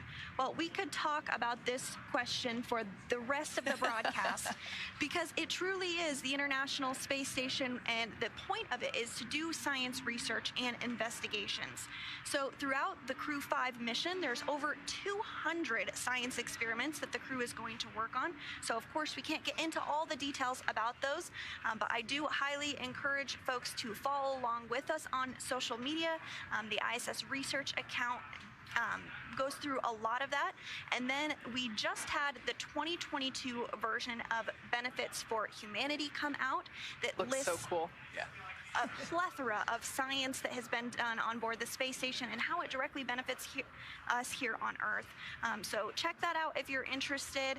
But some of the highlights are life science in cardiovascular health, particularly bioprinting and fluid behavior and microgravity to help prepare for human exploration beyond low Earth orbit and to benefit life here on Earth, like I said. Super cool.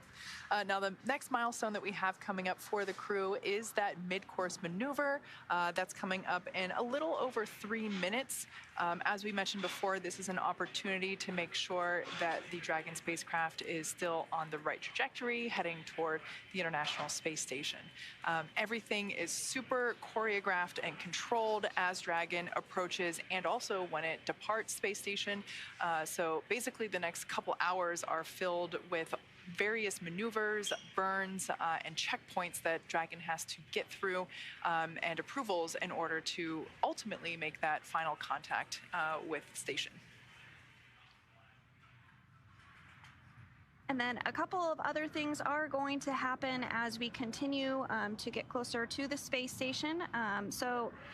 Once we do dock in a short time from now, there will be the soft dock that happens first, and that is when we have initial capture and contact with space station. And then a short time later, the hooks will drive in, which connects us through a hard mate to the space station. And that's when all 12 of those hooks will clamp together and we'll have that great connection. And it does happen in 2 sets of 6. So we'll see the first 6 close and then the next 6. But like you said, we're still a little ways away from that. We are looking ahead to the mid-course maneuver here in just a couple of minutes from now. That's great. There on your screen, you can see Mission Control here in Hawthorne. Sandra and I are sitting on the 2nd floor in SpaceX headquarters, and that Mission Control Center is just over our shoulders here. That is where the SpaceX team is monitoring Dragon and the crew. It's also only half of the puzzle piece. Of course, the Mission Control Center over at Houston is also part of the mix. We had updates from Shaniqua Vereen earlier in the broadcast, and it really goes to show, as I mentioned before, just everything being highly controlled. Both teams very integrated with these operations, along with the crew in space. Earlier, we heard some communication happening between here Mission Control as well as Dragon.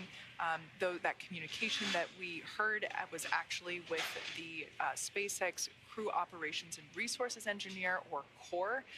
That person for this shift right now is Jake Vendel. Of course, we have people on console 24/7 while Dragon is in orbit. And so we basically have various shifts, and this shift's core is Jake Vendel. And there are actually, you see him on the left-hand side of your screen. And we are hearing that we're just about a minute away from the start of the mid-course maneuver.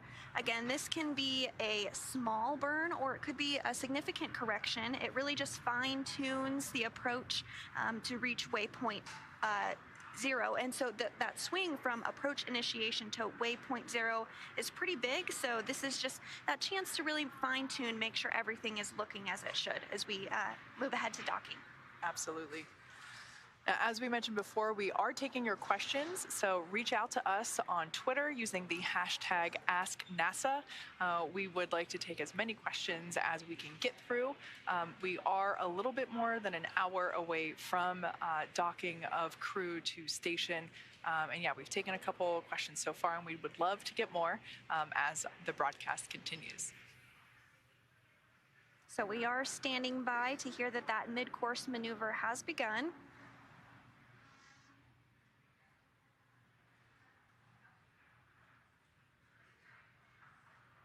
Endurance is about 2 kilometers from Station Houston on Fish Ground 2 for Chell and window shutters.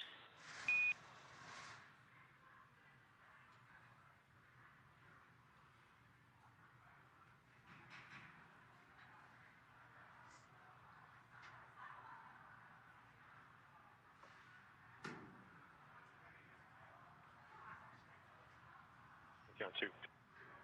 Hey, Joe, we've had some ready KU, so we just wanted to confirm that you're able to get those window shutters closed in cupola and lab. Affirmative. Shutters are closed. Shutters are closed both in the lab and the cupola. Thanks. We copy. Thank you. And you just... And I am complete with the tool setup through step 7. See that Pluto came on board to help with SSC 727 with the MPEG streaming tool. We copy. Thanks for the status.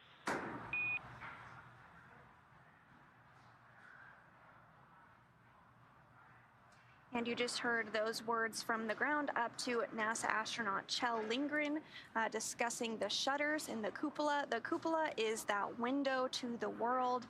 It's one of the places that the astronauts love to hang out when they have free time because you have a beautiful view of the Earth floating by below you, but it does have shutters on it that can be open and closed, and for docking operations they want to be sure that those are configured closed. So he was just giving a confirmation of that. So again, we are just seconds away from the mid-course maneuver beginning.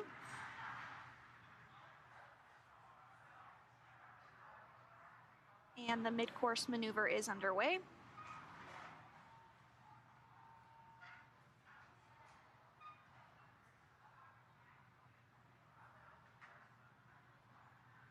So we did just start that mid-course maneuver, which again is done about halfway from our starting point of the approach initiation to waypoint 0.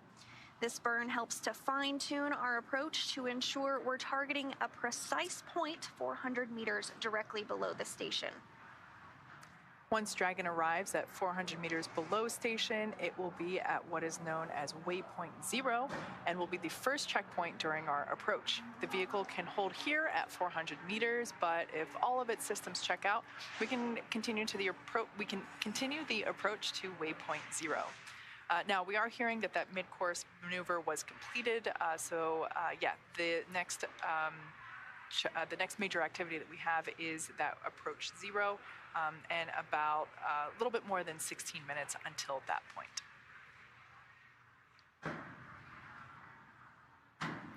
And so once Endurance does dock to the space station, this will be its second time docking to the space station. It last docked there just shy of a year ago on November 11th of 2021, and that was with Crew-8, of course, and that was NASA astronauts Rajachari. Dragon, SpaceX on the big loop, mid-course correction maneuver complete and nominal. Trajectory is converged on waypoint 0. I can copy.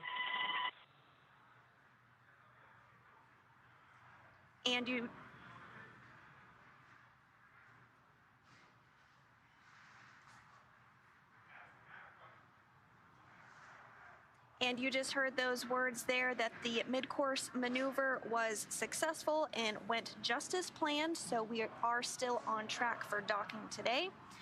As I was saying, so once Endurance docks, this will be its second time on station. It last docked there on November 11th of 2021, and it just undocked on May 5th of this year, so it hasn't even been a year since it's been on station, so pretty neat that it's going to be back again.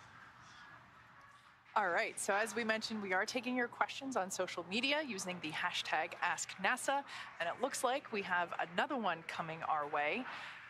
This one comes to us from Jordan T. How fast is Drew Dragon, although I like that name, I think it was a typo, Crew Dragon traveling at the time of docking? Yeah, this is a great question. In order to catch up and really stay in orbit, it has to be going just as fast as the International Space Station, which is about 17,500 miles per hour. So the whole idea is to go fast enough to basically not fall back to Earth. So yeah, it's going pretty fast.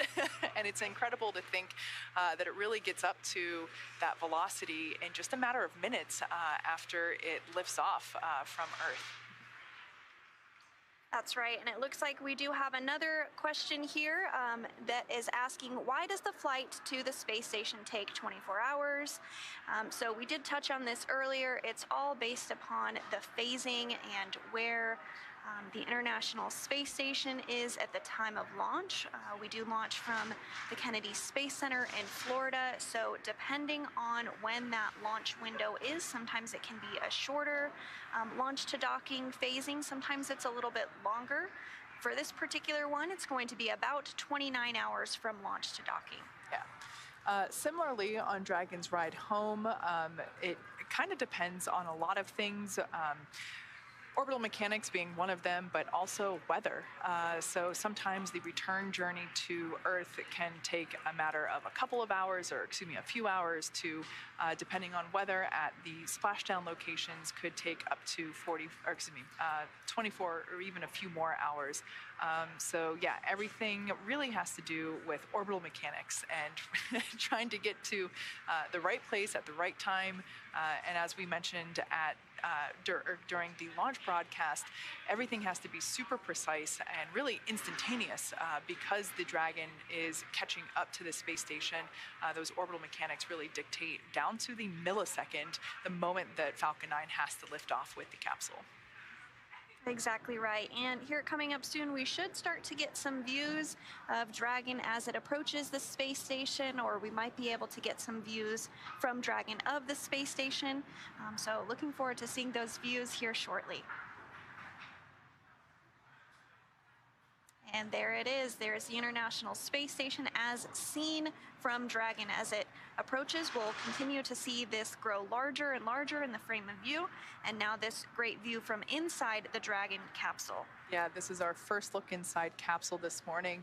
As we mentioned before, the crew put their suits on. We got through 4 successful suit leak checks, and there we can see the same panels that the crew is using to monitor. So when we hear the crew communicating, they might be saying that we're go for section 4 or we're in step 2.6. It's right there in front of your eyes. You can see the procedure that they are also running through and monitoring. Now on either side of the procedure screen was a cool visualization of which thruster is firing when.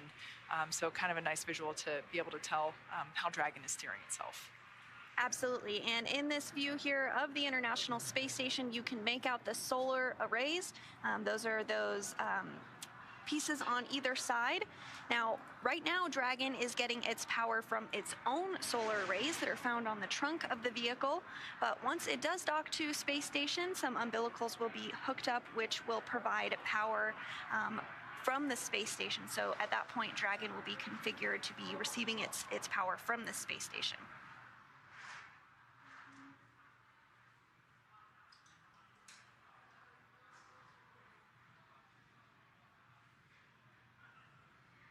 So a couple of things are going to happen as we reach waypoint 1. The sensors on Dragon are going to basically lock on the forward docking port, and that is really the target that we're going for. And then once it is locked on, it will automatically deploy the soft capture ring. Again, that ring is composed of a ring. Dragon, SpaceX on the big loop. Ground is go for approach 0, and we will enable the maneuver shortly. Expected start time is 2017 UTC. Dragon will continue approach through waypoint 1 toward waypoint 2.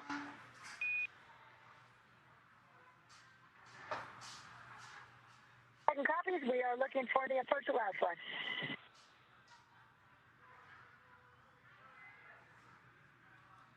And you just heard those words that we are continuing the approach towards waypoint 0. This is that first checkpoint that we will have today, and we'll be able to proceed, or we could hold here if we needed to. So at this point, if we did lose control of Dragon for some reason, it would be at least 4 orbits, or about 6 hours before we would move inside the keep-out sphere.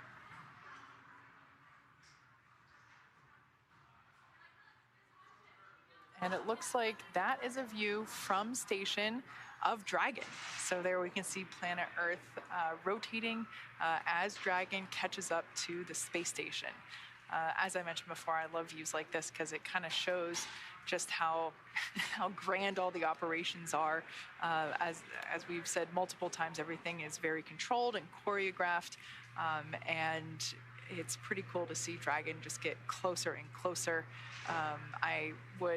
We saw the crew in their seats earlier, all strapped in with their suits on. But as I mentioned before, I would personally just want to have my face against the window the whole time, just looking out. And this view that you are seeing, Dragon and the International Space Station are flying 266 statute miles off the coast of Australia. Looks like they're just about to cross over into Tasmania. Now, the International Space Station travels 17,500 miles per hour and orbits the Earth every 90 minutes, which means the crew on board station sees a sunrise and a sunset every 45 minutes. So when you think about it like that, it really puts it into perspective just how fast the crew is traveling. It looks like Cronus is trying to zoom in for us. There we can see that the nose cone has been deployed. We did that several minutes after liftoff. I think it was around T plus 12 minutes or so. And we do that once Dragon has already passed through the atmosphere of Earth. When it's in, then once it gets into the vacuum of space, we deploy the nose cone after it separates, after the capsule and trunk separate from the second stage. Of course, we want to keep all of the guidance, control, and navigation systems and the dock itself protected during the ascent phase.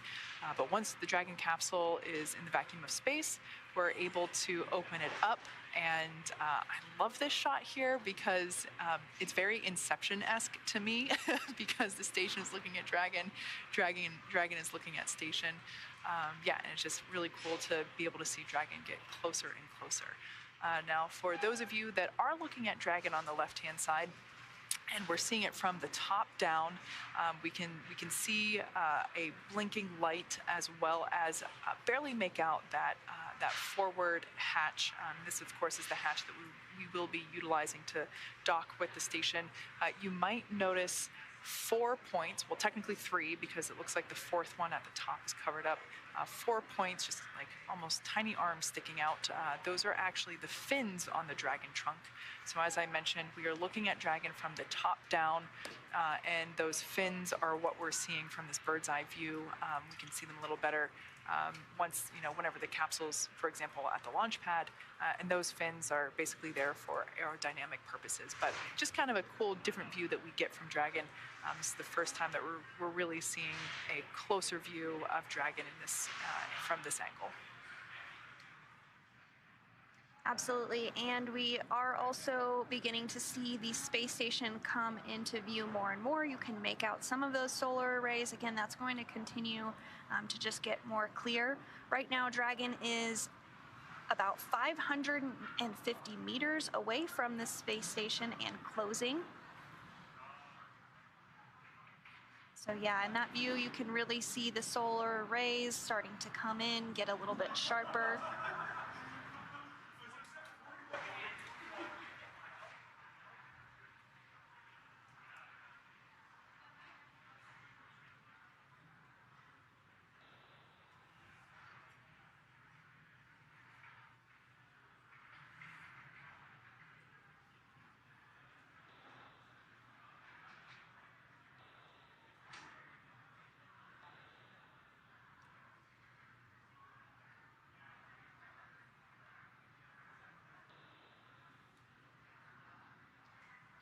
So we are looking ahead to the next major milestone, which will be waypoint 0, when we're about 400 meters away from the International Space Station.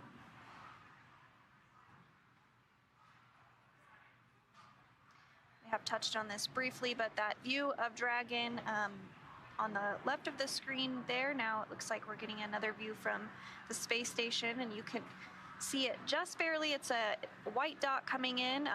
It is hard to tell there with the clouds that are on Earth, but we'll see that grow larger and larger.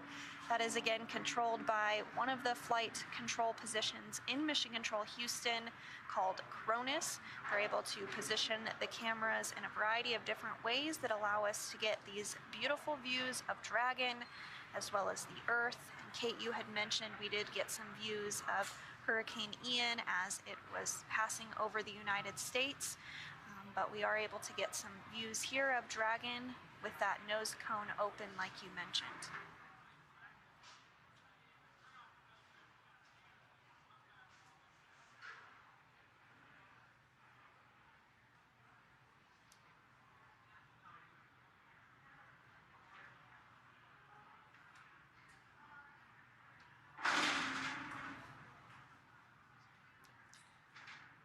Might hear some background noise behind Sandra and myself. We are located here at SpaceX headquarters in Hawthorne, California.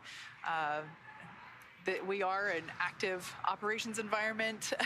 So, of course, while we have folks seated inside Mission Control, just kind of over to our left, the rest of the building is a little bit more noisy, I would say. It's pretty quiet in Mission Control. But yes, you might hear some chairs moving or some fork trucks behind us as we are basically, we still continue production of the Falcon 9 vehicle here, regardless of, the operations that we have going on in Mission Control. We're now less than 460 meters from the space station. And Kate, you had mentioned yesterday that it's a company tradition for SpaceX to come out and watch the launch and everyone to view it and the big screens there. So I definitely noticed the excitement when we were doing the launch broadcast. Everyone was cheering very loud. It was cool to be a part of that. A little hard to deliver the launch line, I would imagine. Yeah, we get really excited for launches here, and it's really awesome whenever it's in the middle of the day as well, because people are able to take a break from work and come down and stand behind Mission Control and cheer the crew on. It's quite an experience. I still, if I'm not hosting, I try to watch from Mission Control. And I still remember the first couple launches that I ever got to witness as a new employee, and it's really powerful to be able to stand here with colleagues and be able to really unify and cheer on the mission. And we are just about a minute away from waypoint 0.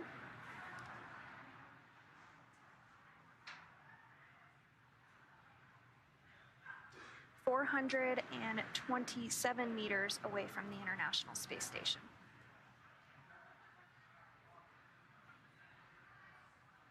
And we're about 90 seconds away from that waypoint 0.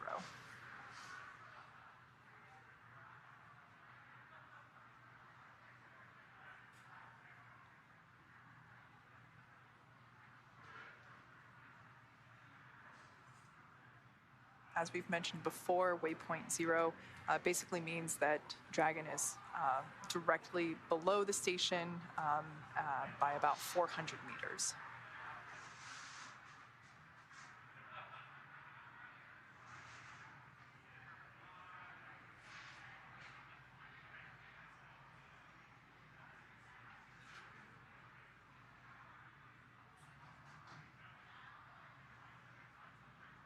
Looks like we got some cool views from a coastline of some sort as Dragon and Space Station continue to orbit.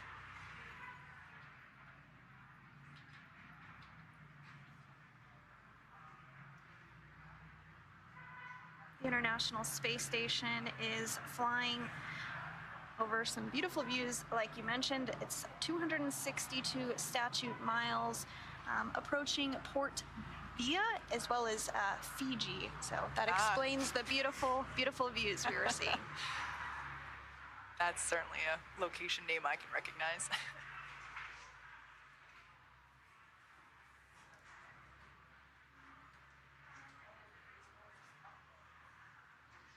All right, standing by for confirmation of waypoint 0.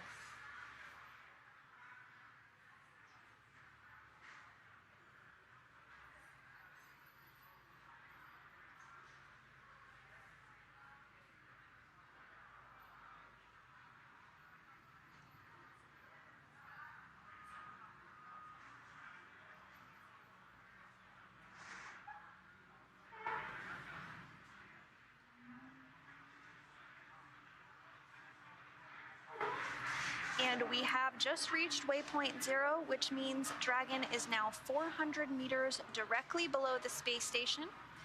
And we can definitely see it now in these views coming from the International Space Station. So coming up, Dragon's move from waypoint 0 to waypoint 1 will swing it up and out in front of the station.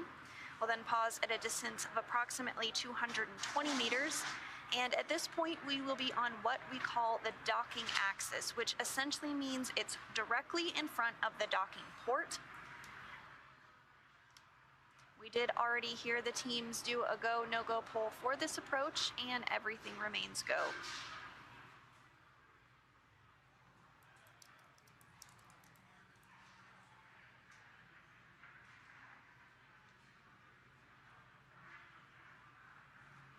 At this time, Dragon is now 392 meters away from the International Space Station.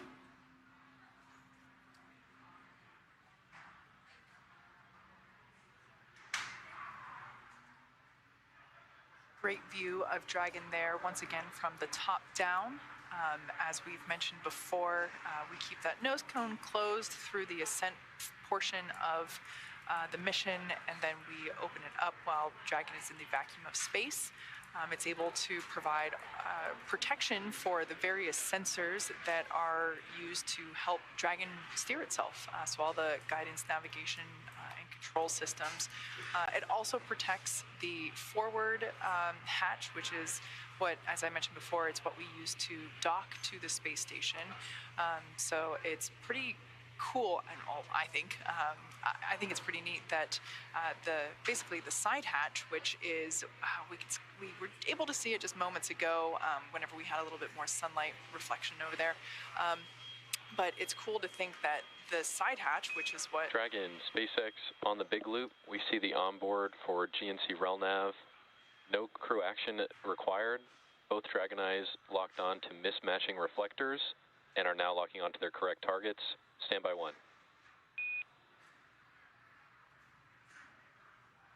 And copy.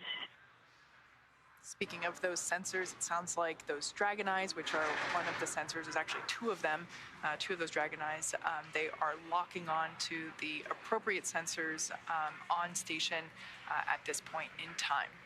So as I was saying, yes, that forward hatch is what the crew will basically ingress and egress the station from to get in and out of the Dragon capsule to station. The side hatch, which was used for crew ingress yesterday while the vehicle was on top of the rocket at pad 39A, that hatch will remain closed until Dragon splashes back down on Earth. So as we mentioned before, just making sure that Dragon SpaceX on the big loop for an update. We see both Dragon eyes locked on to their expected retro reflectors, and Dragon is back in approach 0. We're going to continue marching towards waypoint 1 here.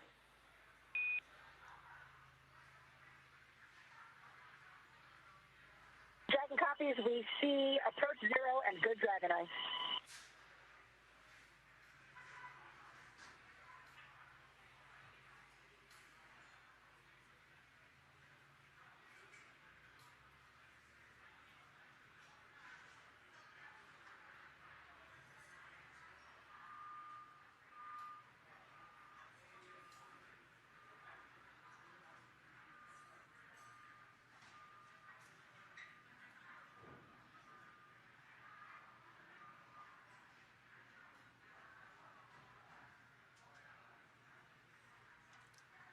So as we mentioned before, we have been taking your questions via social media. So be sure to tweet at us using the hashtag AskNASA, and we'll try to get through as many questions as we can. We have about an hour left until docking is complete, and so we would love to take as many questions as we can. It looks like we have another one coming our way, this time from Lago. The question is, what's the objective of this mission? Sandra, I feel like this is another question that we could probably talk about all day. But I think in summary, the objective for this Crew-5 mission is it's the next operational rotational mission to the space station for a crew of astronauts. And then subpoint 2 would be science, kind of as we were talking about before, really continuing the science objectives with this mission, with many experiments. It's honestly conducting experiments is how the astronauts spend quite a bit of their time on station, in addition to exercising and, of course, eating. Exactly right. And just to add on that, the real point of this mission is to learn more about humans and how they interact in the environment of space and how the body changes. All of us on Earth have grown up our entire lives experiencing gravity all the time. It impacts every single thing that we do all day long. But when you remove that from the equation, things act very differently. Things float, water behaves differently, flames behave differently. And we have learned a great deal about this in the more than 20 years that we have been continuously inhabiting the International Space Station. And this is really important because as we continue to return to the moon through the Artemis program and then on to Mars, we have to make sure that humans are healthy when they are in a microgravity or a different gravity environment on Mars. And so this mission will continue to help us learn all about that. Absolutely. Yeah, gravity is kind of something that we take for granted here on Earth, even something as simple as your vision whenever you're on station can change with the lack of gravity. So got another question.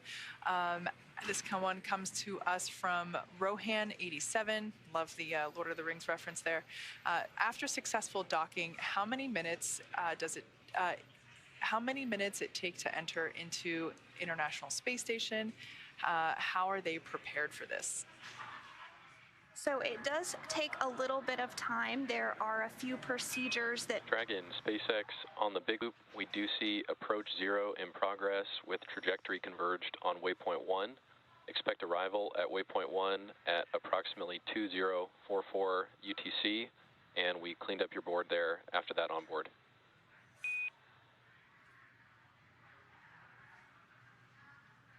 Copies, and we see the cleanup. Thanks.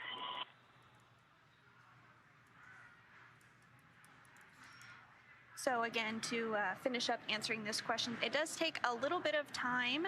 They're not able to open the hatches right away. There's a couple of steps that they need to walk through, including pressurizing the vestibule. That's the space between Dragon and the International Space Station, as well as making sure that the leak checks there are good. Once that takes place, the crew is able to open up the hatches and flow onto the space station. So that takes a little less than 2 hours in total. Now, we just heard moments ago that was communication between the crew and SpaceX core here at Mission Control Hawthorne, just indicating that we'll hit the next waypoint, so that would be waypoint 1. We're expecting to hit that at basically 1:44 p.m. Pacific time, so about 20 minutes from now.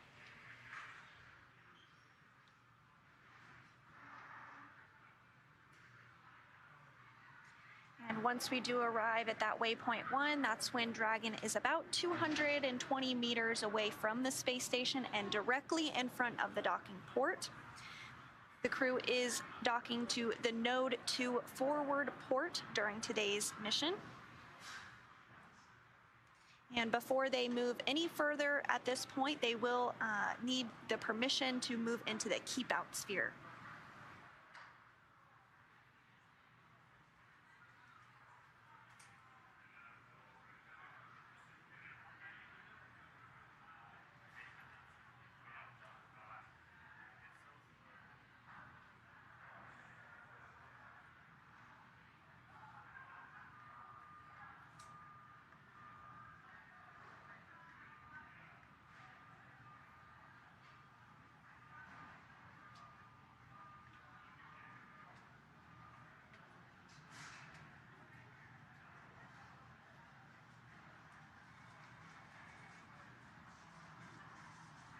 Dragon now closing in on 300 meters from the International Space Station.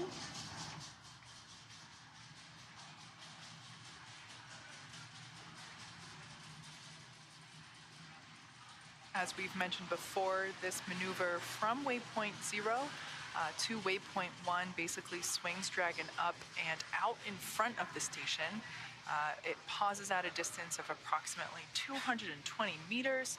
At that point, it will be on what we call the docking axis, which essentially means that it's directly in front of the docking port.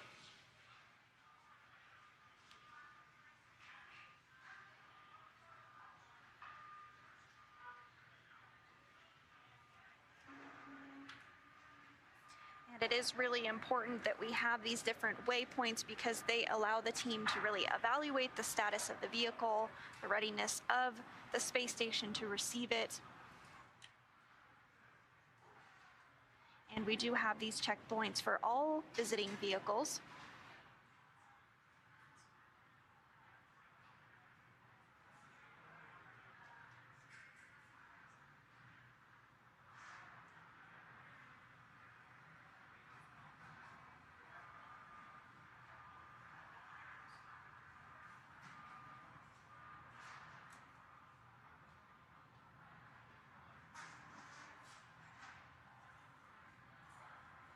And we're continuing to get good views of Dragon as it approaches the International Space Station. International Space Station is currently flying 260 statute miles over the Pacific Ocean. It is approaching the very northern tip of Hawaii.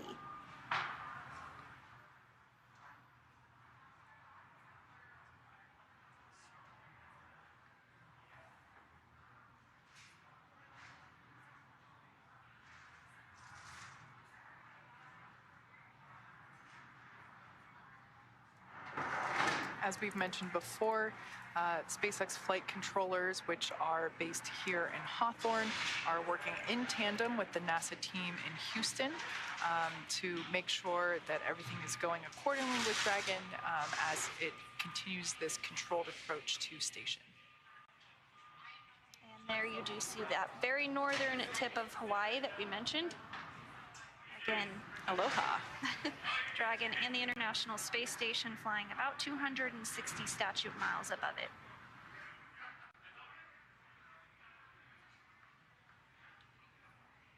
There on the left-hand side of your screen is SpaceX core Jake Vendel.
And as a reminder, we are continuing to take your questions using the social media hashtag, on social media rather, using the hashtag AskNASA. So please do send in your questions. We'd love to answer them for you. We do have a question from Ashley who wants to know, even though the astronauts are in zero gravity, can they feel the speed of the Dragon? Yeah, that's a good question. Generally, no. So once they are basically, at velocity inside Dragon, you don't really feel how fast it's going. It's very similar to whenever you're in a car. Let's say you're in the passenger seat and you're the driver, you're on the freeway. And if you're going 65 miles an hour, you don't really feel how fast you're going. You might be able to see it based on looking out the window, but generally speaking, you don't feel it unless if there is a change in that velocity. So if there's braking or if there's acceleration. So similarly to Dragon, they might be able to feel. Thought we were going to get some comms there, perhaps not. They might be able to feel changes in velocity, but because they are also going as fast as the Dragon capsule itself, they really can't feel that they're actually going 17,500 miles per hour. And that's, of course, at this point in the mission now. Now, yesterday during launch is a little bit of a different story because the crew, like you said, is experiencing that change in acceleration. So at that point, they are able to really feel those G's that they're pulling as they do travel a lot faster than they were on the launch pad before they blasted off. Absolutely.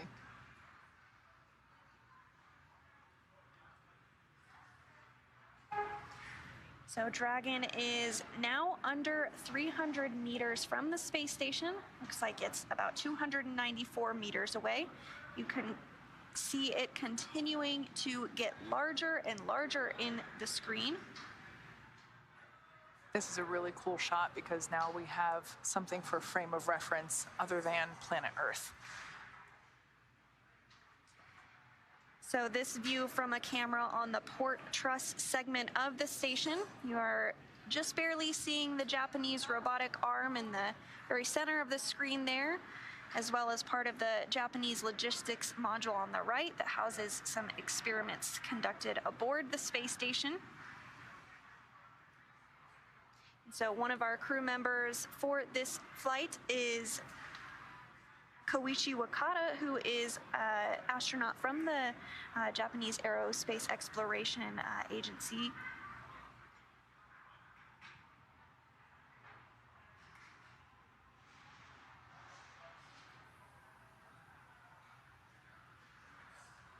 We're just under 6 minutes until we hit waypoint 1.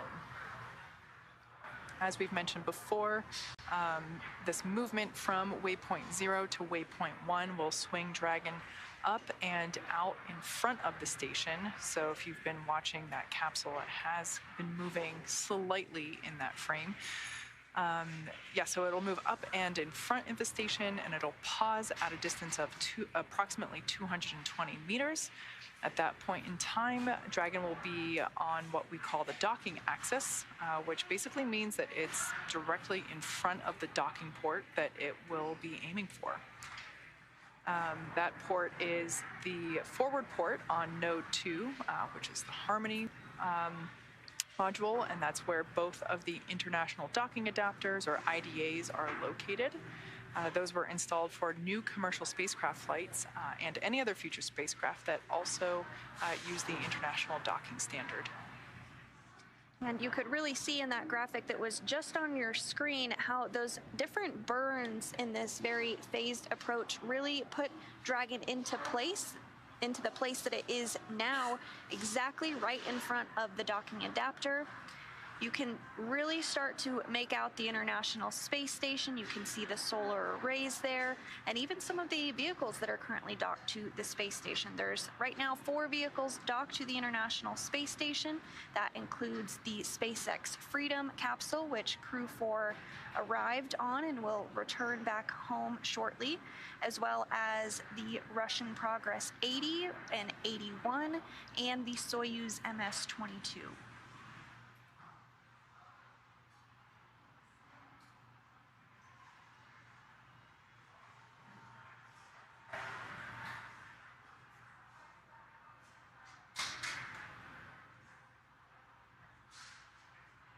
Once again, we are heading toward waypoint 1, about 3.5 minutes until that checkpoint is reached.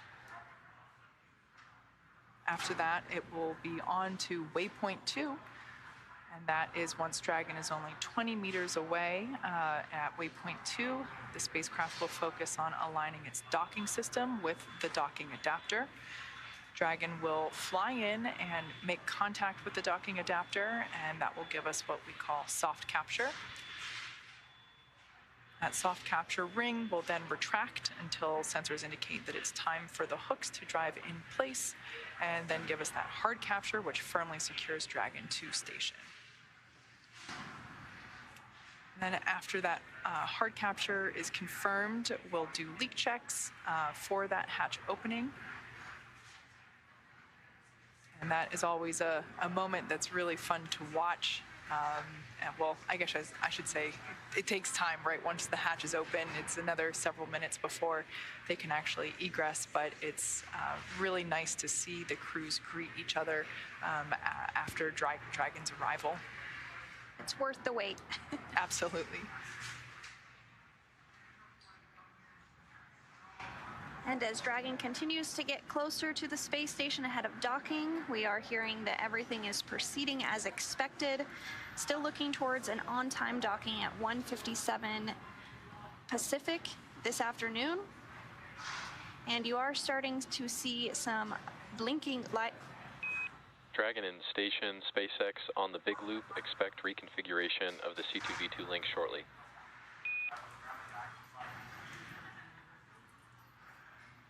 Dragon copies. Copies.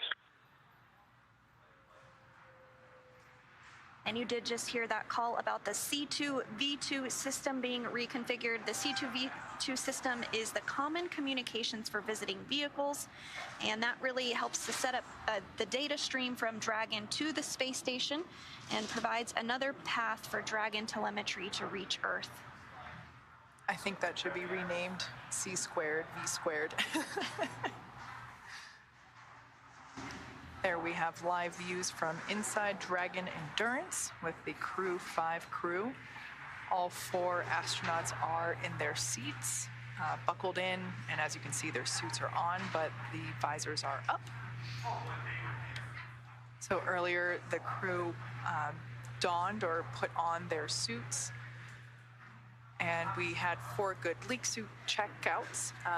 Kind of a mouthful to say there, and basically in order to execute that, we have the crew put their suits on, put the visors down, lock it into place, and then they get in their seats, they hook up the umbilical, just like they did whenever they ingressed into the capsule prior to launch, and then we pressurize the suits at a certain determined pressure for a certain amount of time, and then we basically just check to make sure that those suits are holding that pressure.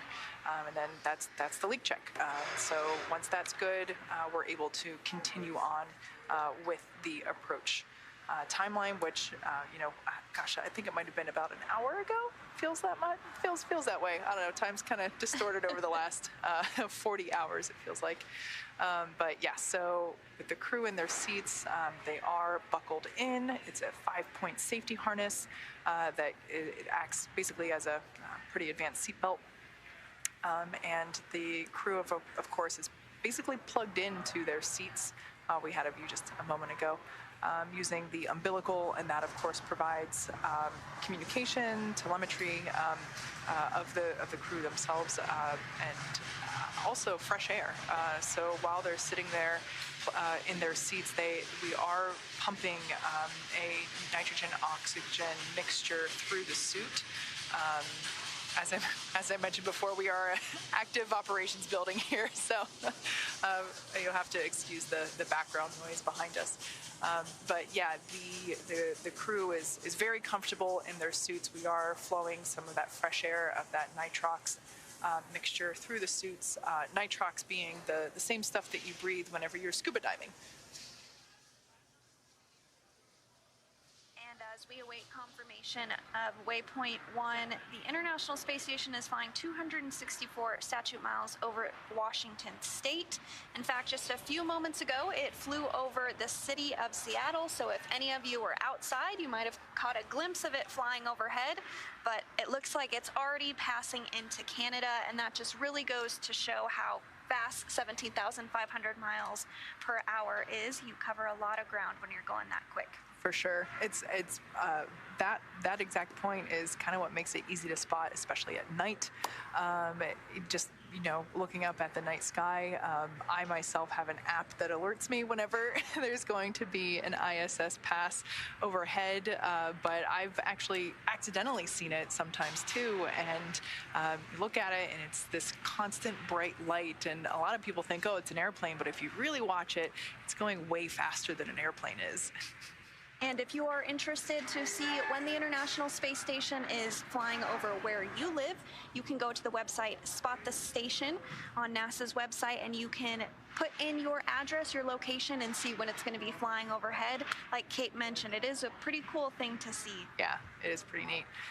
Actually, this is a good representation of how we're able to see the station while we are on planet Earth. So you can see the space station there has lots of solar panels, and it's pretty bright when the sun is shining on it. So at nighttime, when the space station is orbiting Earth, those solar panels and the station itself will reflect the sun's light back down at us. And that's what makes it so easy to spot. The other thing to keep in mind is that there's no blinking, so that's a good differentiator between an airplane and the station. The space station, you won't see any blinking coming from the station.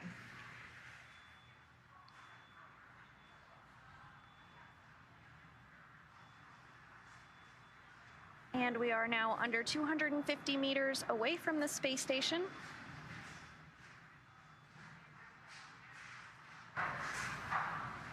And you are getting a view of Mission Control in Hawthorne, which is just behind us here.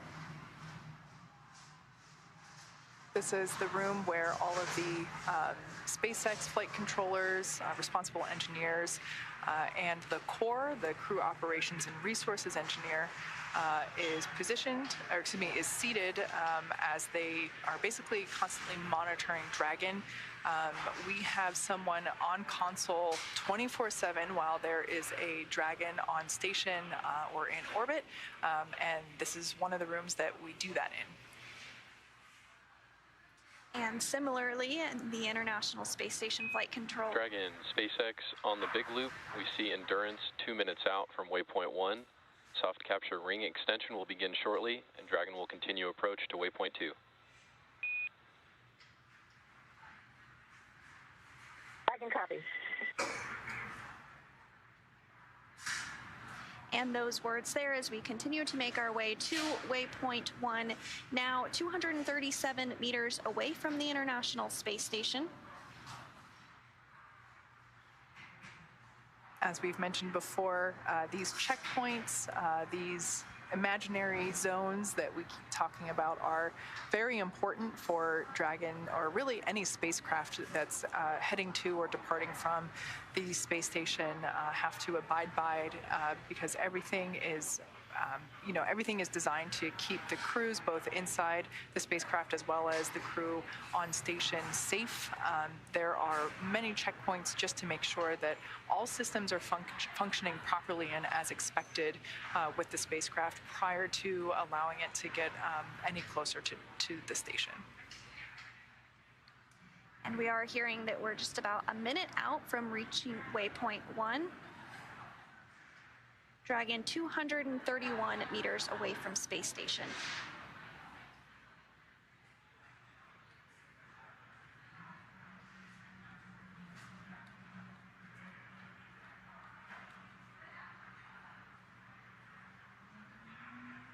So we are coming up on waypoint 1, which is 220 meters right in front of the space station. And that milestone will put us right in line with the docking access. So once Dragon reaches that docking access, it will have about 20 hours of power, so it could easily hold there for quite some time and could reattempt to dock if necessary, but everything is really proceeding on track for docking today.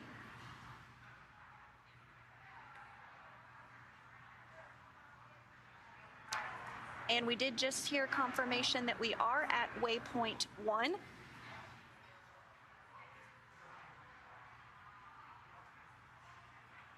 The next milestone will be waypoint 2, and that's coming up in just under 8 minutes.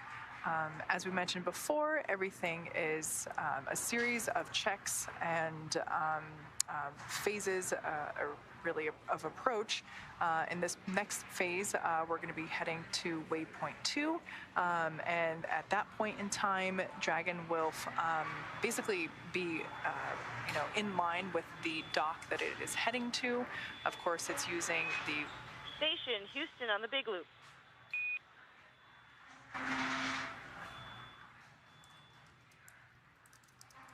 Houston with you on the Big Loop. Please monitor approach per step 3 of 1.102 Dragon approach and retreat monitoring. Let us know when your review is complete and you are ready for docking. And Houston, procedure review is complete. Station crew is ready for docking. Houston, copy.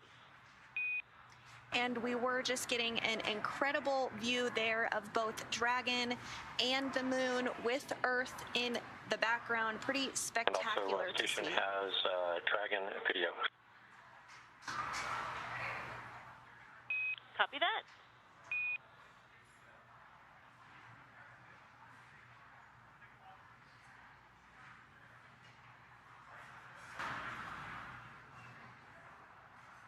And there you can see that view again, the moon in the farthest portion of your screen there, the furthest back circle, Dragon in the middle, and the International Space Station in the closest field of view, of course, with our pale blue dot underneath it.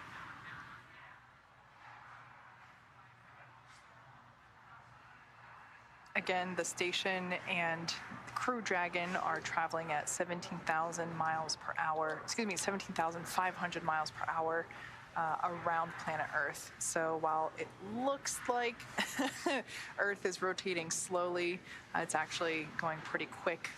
The station is roughly 250 miles above Earth. You can think of that as the distance from Los Angeles to San Francisco, or perhaps from Kennedy Space Center to Miami, depending on which frame of reference relates most to you. But yeah, this view with the moon, again, that the moon is on is that dot on the left. Crew Dragon is the dot on the right, of course, heading toward the station.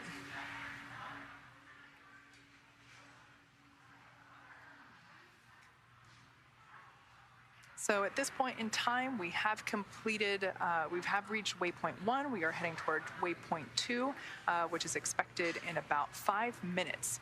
Initial contact between Dragon and the International Space Station is expected to occur at about 1:57 p.m. Pacific time. Before reaching waypoint 1, mission operators conducted a go, no-go poll to allow Dragon to begin its approach to waypoint 2, which is located inside the keep-out sphere, one of those imaginary shapes that we keep talking about, and that is about 20 meters away from the space station. And as mentioned previously, all visiting vehicles take this phased approach to station, stopping at predetermined gates for teams to run quick checks on vehicle performance before approaching the space station. And when it comes to bringing two spacecraft together, slow and steady really wins the race, as docking operations require a great deal of precision to make sure we're keeping the spacecraft and the crew safe. Absolutely.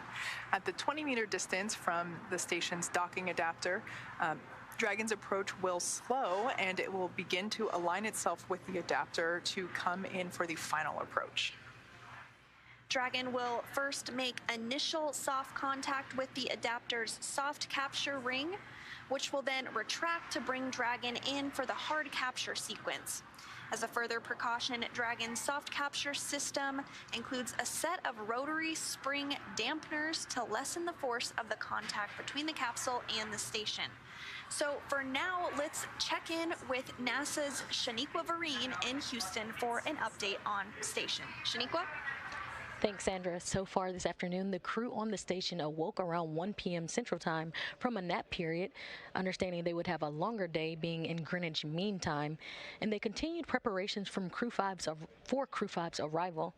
That included setting up casas, or temporary living quarters, for the additional crew members, and special software in the station's cupola to track Dragon's approach and docking. C2V2 link free configuration and soft capture ring extension complete. Dragon is configured for docking. Copy.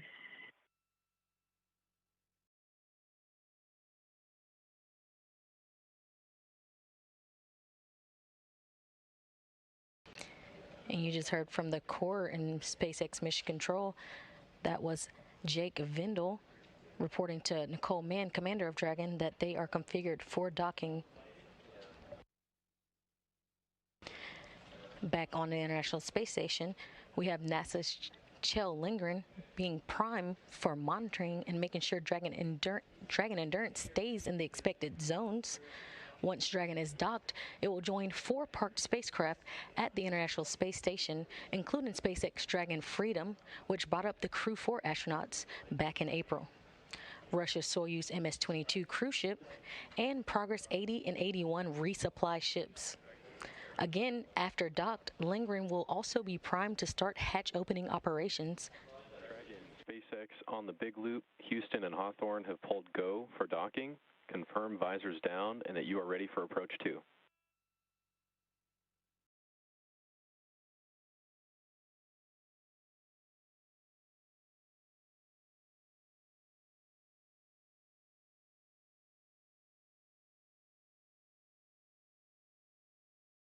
Crew-5, all visors are down. We are ready for approach 2. Copy Crew-5, visors down. We're going to enable the approach shortly. As a reminder, once Dragon is inside the crew hands-off point, retreat and breakout are not permitted. Copy.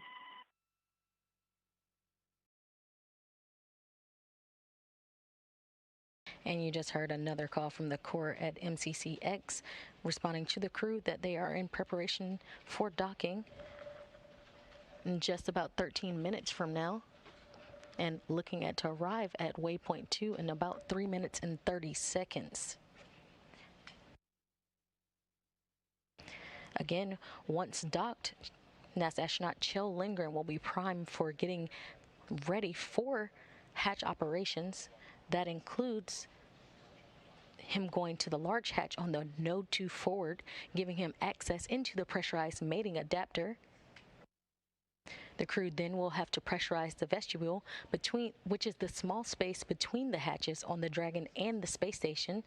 This was exposed to the vacuum of space prior to docking, so the crew will then need to fill it with air and make sure its pressure is nearly equal to that of the atmospheric pressure on Dragon and inside the station. Lindgren will use a small valve that on the station's hatch to slowly introduce air into the station's vestibule. Flight controllers here in Houston will monitor and verify the pressure readings here to make sure that everything's leak-free before we get ready to open up the hatches for the crew. NASA Flight Director Greg Whitney is leading teams here in Mission Control Houston for Dragon's approach and docking today, and it's arriving in just about 12 minutes and 37 seconds. To his right is Capcom Amy Dill, who will be communicating with the crew aboard station. Right now, there are currently 7 astronauts on the station, 7 astronauts and cosmonauts living and working on the International Space Station, including NASA's Kjell Lindgren, Bob Hines, Jessica Watkins, Frank Rubio, and the current station commander and European Space Agency astronaut Samantha Cristoforetti, and Roscosmos cosmonaut Sergei Prokopyev and Dmitry Patelin. Crew-5 bringing the crew complement to 11. Again, we're excited to get our Crew-5 astronauts aboard. That's the latest from here in Mission Control Houston. Back over to you, Hawthorne.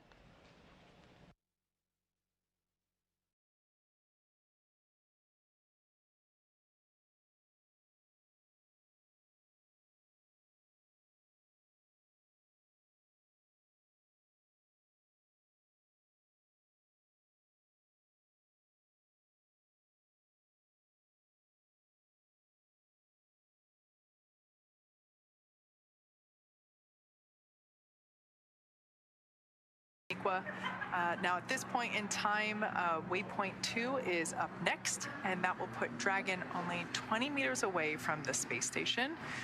From there, the spacecraft will focus on aligning its docking system with the International Docking Adapter, or as you sometimes hear it referred to as the IDA. And Dragon is now less than 40 meters away from space station. In fact, it's now 37 meters and closing away from docking. You're getting a good view right now of the trunk with those solar arrays that we chatted about earlier. Once Dragon does dock, it will be receiving its power from the International Space Station. And you can also see some of those small thruster firings as we continue to close in on docking, just making sure everything is precisely aligned and that Dragon is directly in front of the International Docking Adapter. We're about 20 seconds away from waypoint 2 arrival.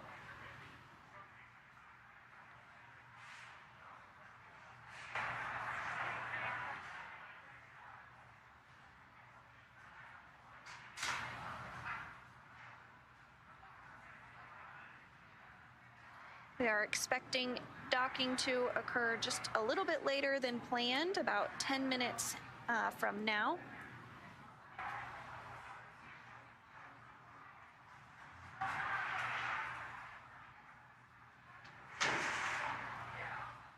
Dragon 25. And we did just hear confirmation that Dragon has arrived at waypoint 2.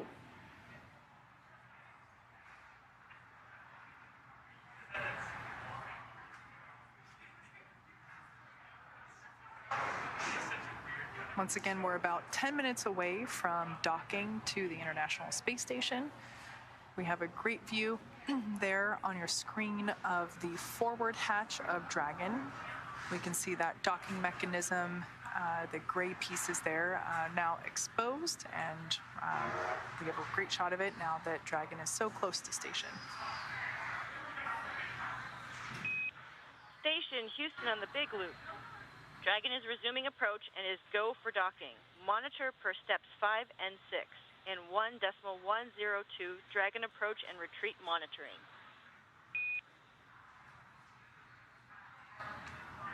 Station copies. Welcome. And that's the call we wanted to hear. Dragon is go for docking. Just a few meters away from the space station now, but when we are about at the 2-meter point, you may hear a call called CHOP, and that stands for the crew hands-off period. While everything has been done autonomously today so far, when we do hear that call CHOP, it means that any re-rendezvous would need to be done automatically through Dragon, and the crew would not be initiating any of that. We are 16 meters away from the International Space Station. On the left is Crew Dragon Endurance coming in for docking. On the top right with its nose cone deployed is the Crew Dragon Freedom that is currently docked to the International Space Station and is the vehicle that Crew 4 will return home on. Yeah, it's pretty cool to see, excuse me, both two Dragons really in the same shot. Once again, the Crew 5 vehicle there on the left, making its docking approach, which we're expecting in under 10 minutes. And then, of course, the Crew 4 vehicle there on the previous shot on the right-hand side. As we get closer, we can see more and more of the Dragon vehicle. For those of you wondering what those 4 black circles are, those are the forward Draco thrusters. SpaceX copies, 10 meters. And 10 meters away from space station now. And if you look at the Dragon capsule, you can actually see the side Draco thrusters thrusting, helping to steer Dragon closer to station accurately. And hearing we're just a couple of minutes away from docking, should be coming up just momentarily. Dragon now traveling less than 1 meter per second as it closes in for docking. As you've said before, Sandra, slow and steady wins the race here.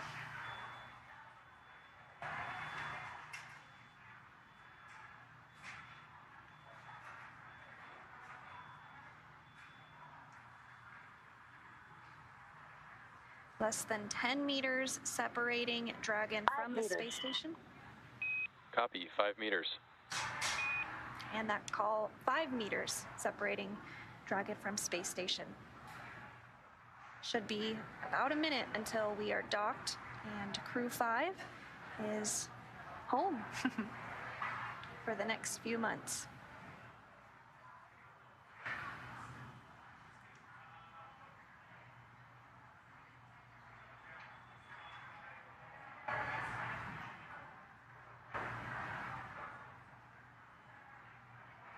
Should hear that call for chop here momentarily. 2 meters, chop. And there it was. Copy, 2 meters. 2 meters, crew hands off point.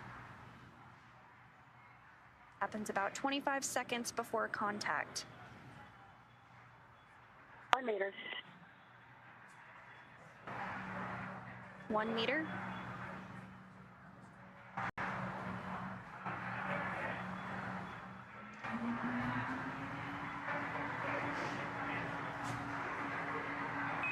Dragon, SpaceX on the big loop, contact and soft capture complete. Attenuation in progress. And contact confirmed. Dragon made contact with the International Space Station at 2:01 p.m. Pacific, just off the west coast of Africa. Now, there are still a few steps that Dragon has to complete before it is securely attached to the station. So we are going to walk through those. We're going to have completion of that soft capture ring retraction, and then we're going to begin the hard capture sequence. And then a few minutes after that, some time passes, that we will have completion of that hard docking.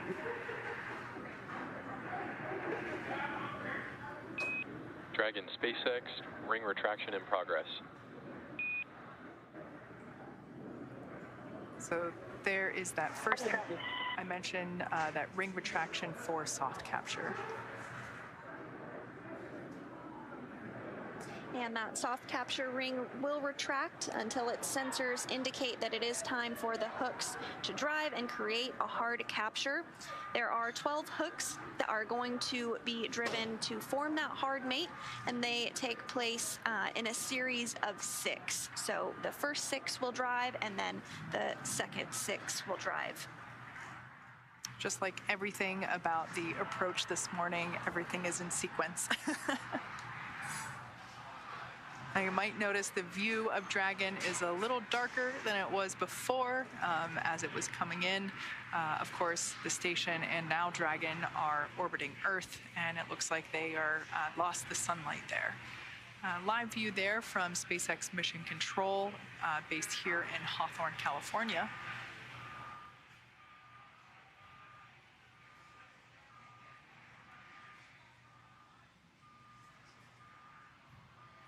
And so if you are just tuning in with us, Crew 5 has safely completed docking to the International Space Station.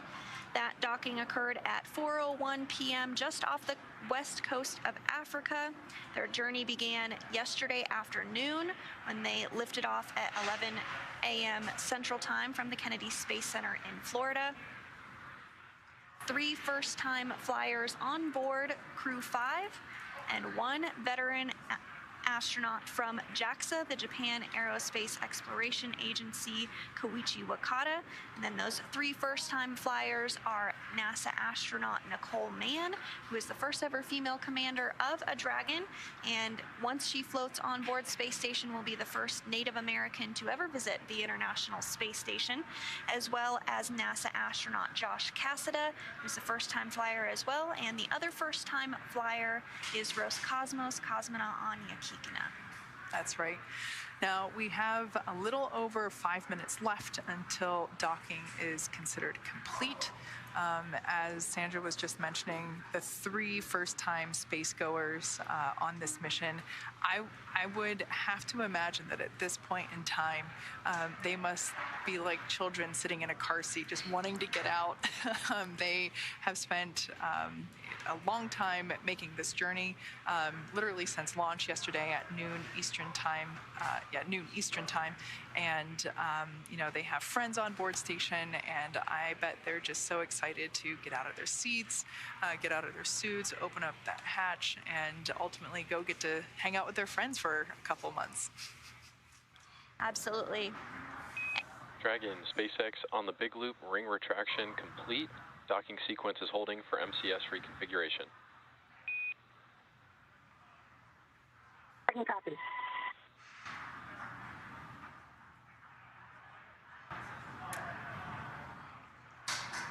And we did hear confirmation that the soft capture ring retraction is complete. So the next up is that hard capture sequence start. Again, there's 12 hooks that are going to drive in to create that hard dock between Dragon and the space station. We'll first see 6 of those hooks begin to drive, and then the other 6, and that will have our docking be complete. Now, looking forward to the next events, like I mentioned before, we have about now 4 minutes left until docking is complete. The Crew-5 crew will have the opportunity to doff or take off their suits. And then it's almost 90 minutes until they actually get to open that APAS hatch and get to go see their friends, really get to greet the Crew-4 crew and the other members, other astronauts that are on station. So as we've mentioned before, everything is a series of checks and check-ins. Everything is a checklist, a sequence of events, and so yeah, they're at the station. Station Houston on the big loop. MCS configured. Proceeding with hook driving.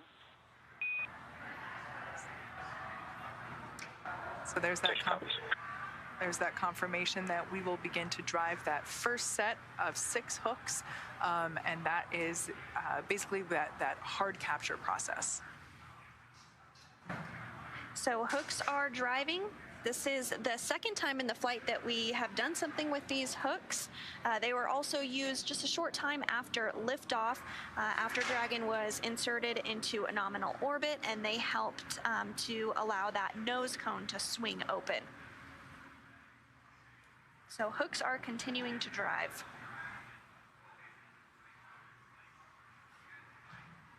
First 6 hooks driving. Live view there inside the Dragon capsule. We can see the crew has their visors down in the locked position. Again, this is to ensure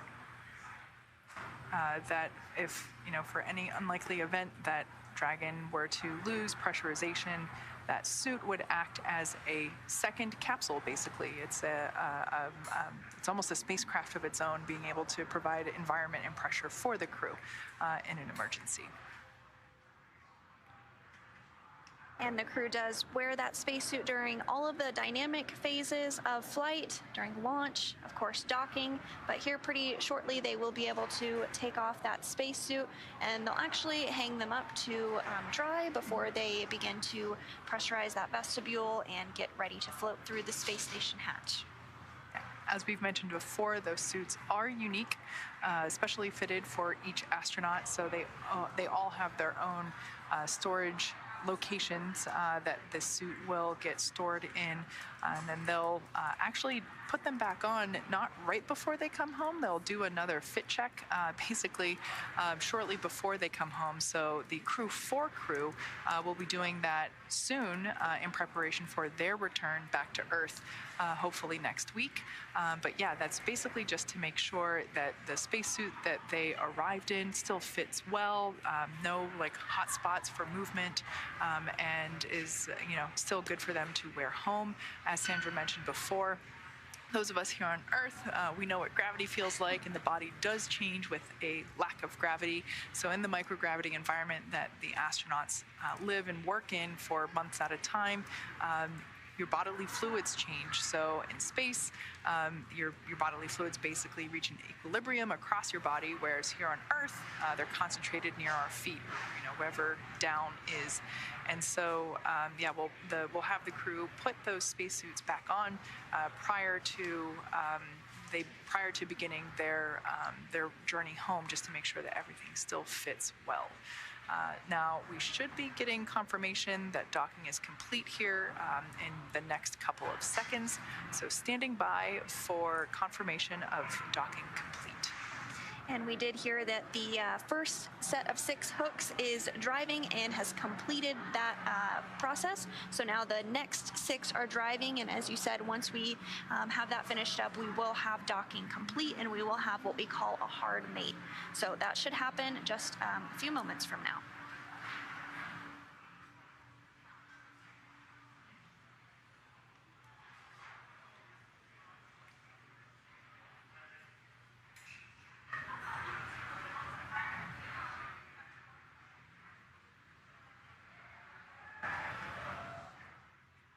The second set of hooks is continuing to drive. And if you are just tuning in with us, 4 astronauts arrived to the International Space Station just minutes ago at 2:01 p.m. Pacific, 5:01 p.m. Eastern Time. And they did complete the soft capture ring retraction, which was the initial step in the docking sequence, and now we are completing the hard capture sequence. We've had the first 6 hooks drive, and we are standing by for confirmation that the last 6 have driven successfully. In all, there's 12 hooks that will mate Dragon to the International Space Station. With that live view of Dragon there on your screen, we can see the pilot and commander. So from this viewpoint, it would be Commander Nicole Mann on the left-hand side of your screen. Dragon, SpaceX on the big loop, hard capture complete. Moving on to ring retraction and then umbilicals. Dragon copy. All right, and there we just heard that that hard capture is complete. Good news there.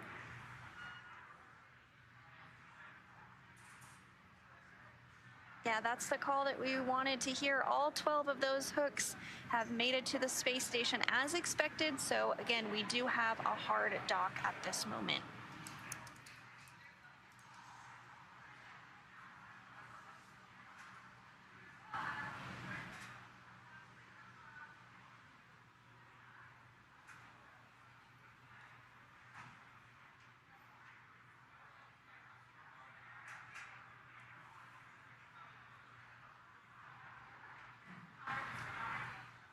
Now, once the crew gets confirmation that docking is complete, they'll then be given the go to doff or take off their spacesuits, and then begins the couple hours long process of opening the various hatches both on the Dragon side as well as the station side. So even though they have arrived at station and we have a hard dock, confirmed hard dock, there's still a couple hours left to go before the crew gets to before the Crew-5 crew gets to embrace their fellow space station crew members.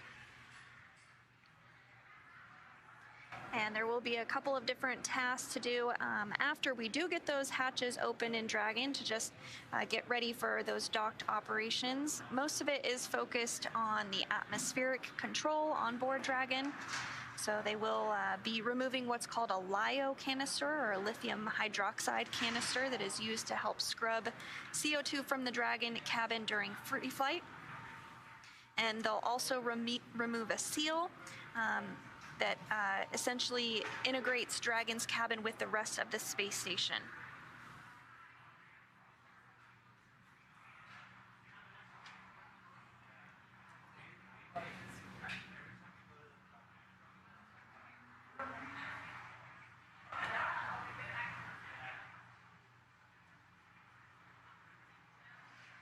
And we did hear that the umbilical deploy is underway, as we've mentioned a couple of times.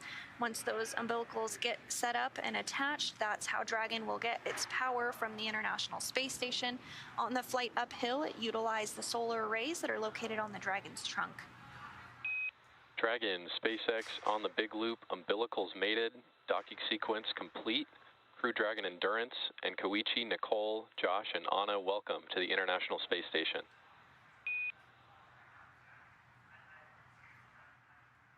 Thank you so much. Crew 5 is happy to have finally arrived at the International Space Station. Endurance is a very proper name for our training mission and the spacecraft.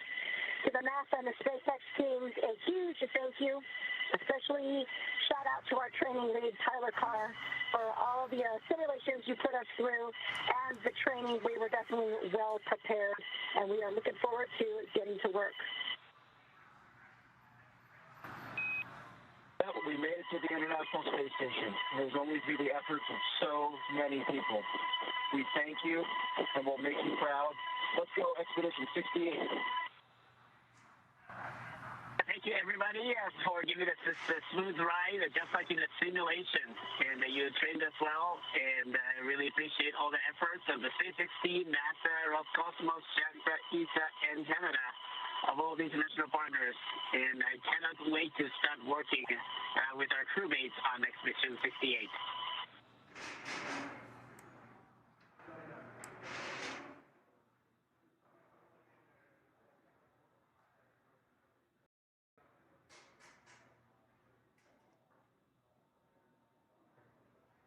Dragon, this is Station. We're glad to have you aboard. We'll see you here in a minute.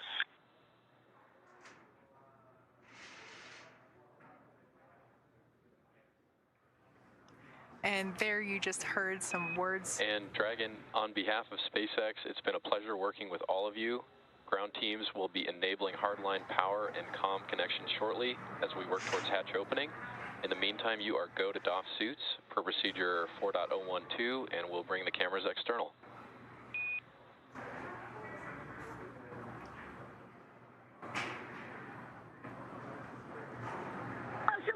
I forgot to push a button. Everything is good. I really have emotions, and we have full emotions and feelings, and really grateful to you, everybody who did it to us. And we are looking forward to see and meet guys on the station that will do work all together. Some lovely words there from the Crew 5 crew. They have just completed docking. I got a 4.00812. Good read, Anna, and great words. Last commentary there from Anna Kikina. I don't speak Russian, but I think there's a pep in her step. I think she's pretty excited to be there. So all that being said, now that Dragon has completed the docking sequence, the spacecraft must undergo a handful of checks before we're able to open that hatch. The crew on board Dragon will now get a chance to get out of their suits. Dragon, SpaceX on Dragon to ground cameras are external.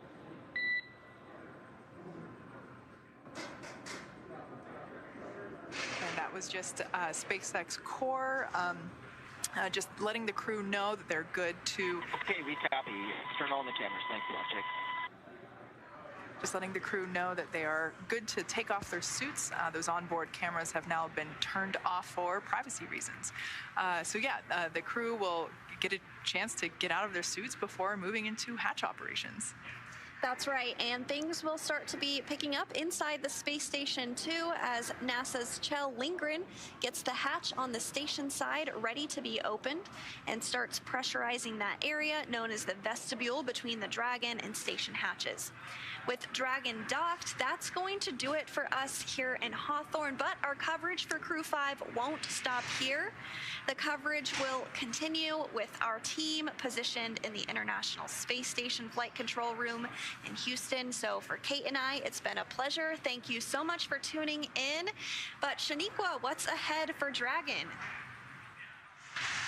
How you go?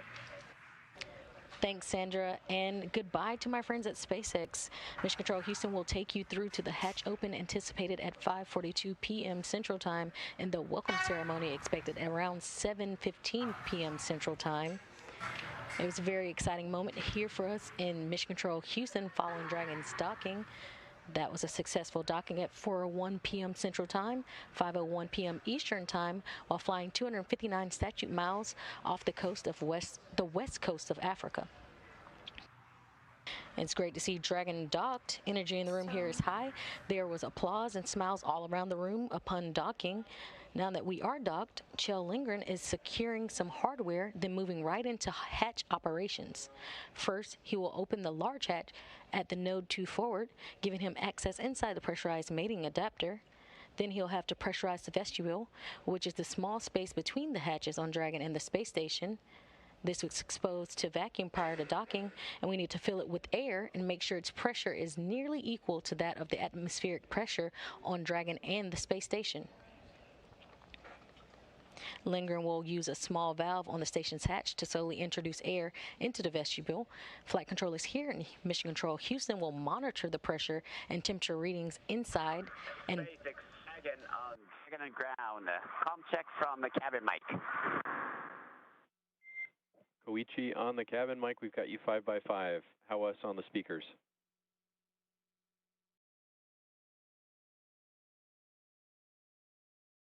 We got you loud and clear on the speakers. Thank you.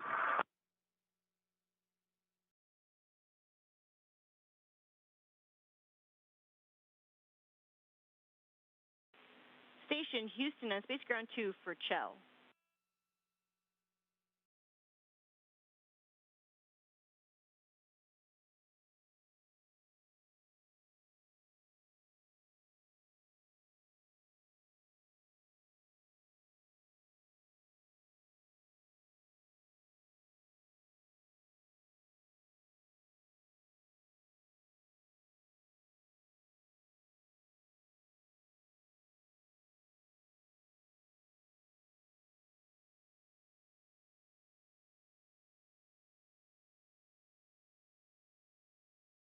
And you just heard a call out from Capcom here in Mission Control Houston. Amy Deal, sitting right next to the flight director, Greg Whitney, leading the docking and rendezvous portion. We are currently docked to the station, and we are waiting for the crew to do some steps to be ready to open the hatch. We just heard a call to NASA's Kjell Lindgren, and he was given the go to go ahead and begin those hatch operations. First, he will open the large hatch at node 2 forward, giving him access inside the pressurized mating adapter. Then he'll have to pressurize the vestibule, which is a small space between the hatches on Dragon and the space station. This was exposed to vacuum prior to docking, and we need to fill it with air and make sure its pressure is nearly equal to that of the atmosphere on Dragon and the space station. Lindgren will use a small valve on the station's hatch to slowly introduce air into the vestibule. Flight controllers here in Mission Control Houston will monitor the pressure and temperature readings inside and verify that everything is leak-free before we get ready to open up the hatches. Again, we're expecting hatch open to happen at 5:42 p.m. Central Time.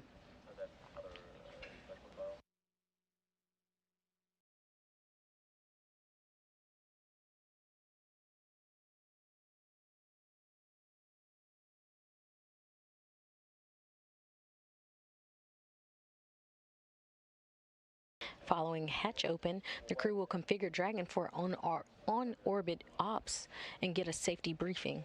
With critical research and science aboard Dragon today, they will begin to unload the hardware.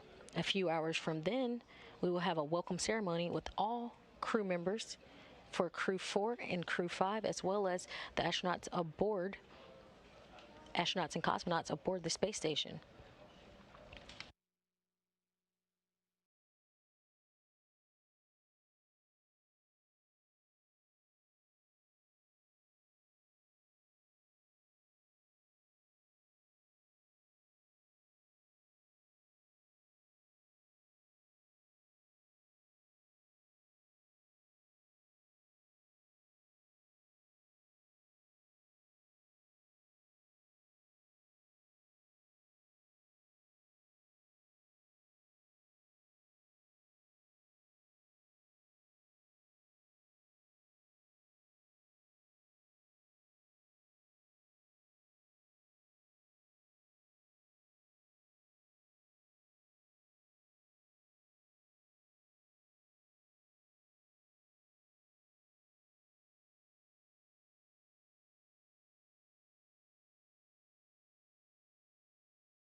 station on the big loop. No 2 forward hatch is open. Copy. No 2 forward hatch open.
On 2 for hatch opening.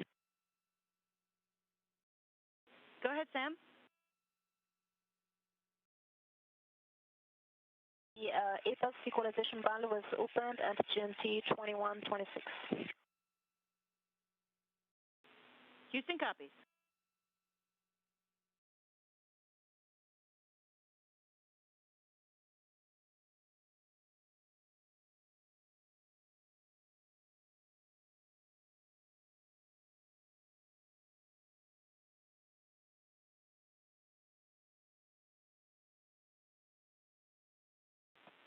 Dragon, SpaceX on the big loop, vestibule pressurization in progress, reference 4.400 for telemetry if you'd like.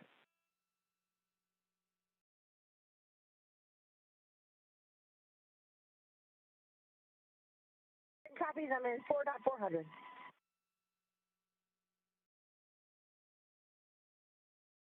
Houston station on 2 on the big loop. APAS valve is closed at 2127, and the Node 2 camera is on if you'd like to route it.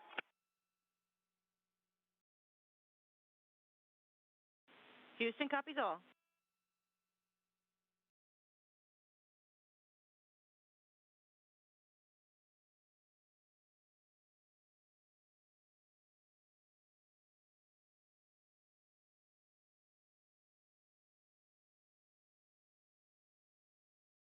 And you just heard some calls from the crew to from the crew on board station and inside of Dragon, basically all confirming that we've had start of hatch operations and pressurization of that vestibule.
Dragon, SpaceX on Dragon to ground for a few vehicle configuration items.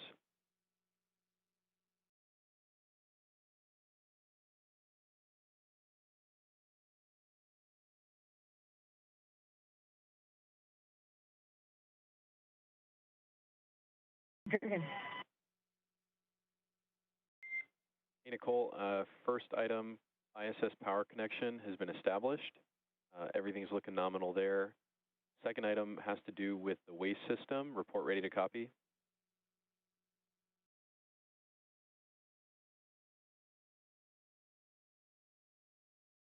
Copy, we have good power and ready to copy for the waste system. All right, we are looking for your help characterizing some power draw we saw on the waste fan while it was being used prior to suit on approach. So we're going to add an addendum to procedure 4.400, step 5.1. The action as it stands now is to work through your cabin configuration per that whole procedure and just call down when you reach section 5. We've got an addendum in 5.1.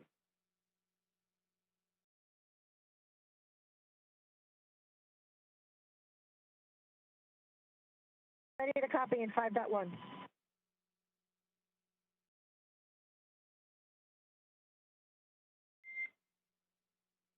Understand you're ready to copy. I think this is going to go smoother if we just wait till you're actually there. And so I'd recommend y'all continue with suit doffing and then give me a call when you're at section 5.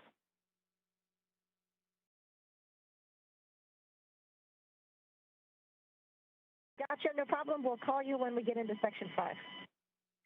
Sounds good. Thanks, Nicole.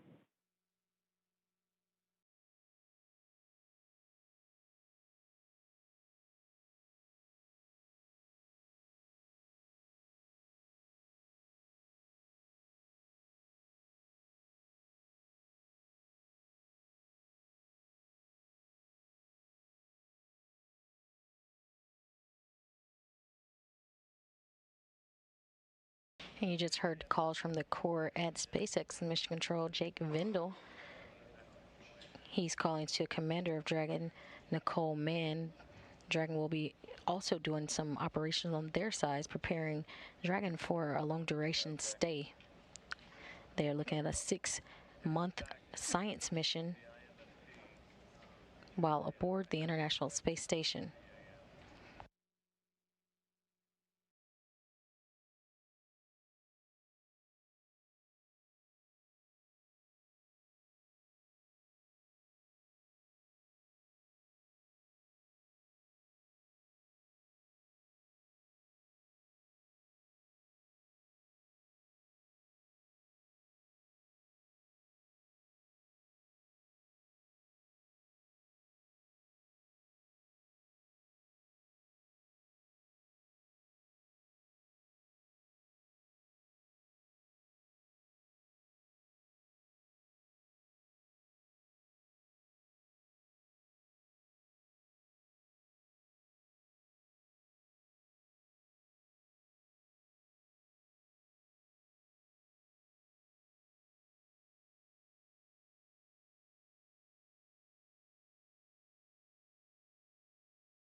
And you're currently seeing live views of Dragon dock to the International Space Station.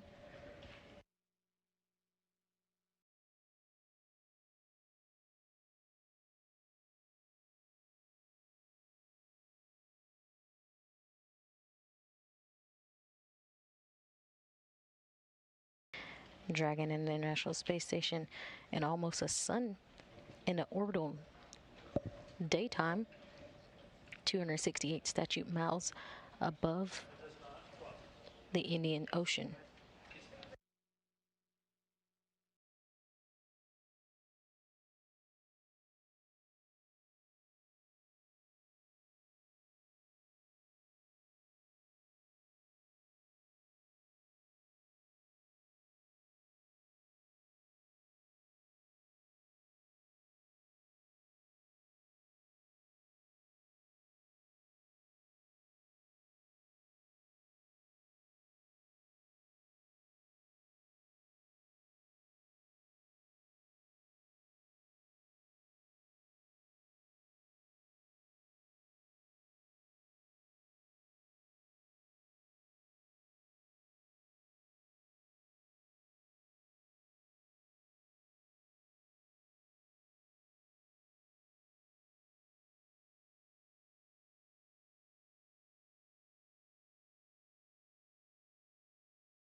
You're currently looking inside the International Space Station.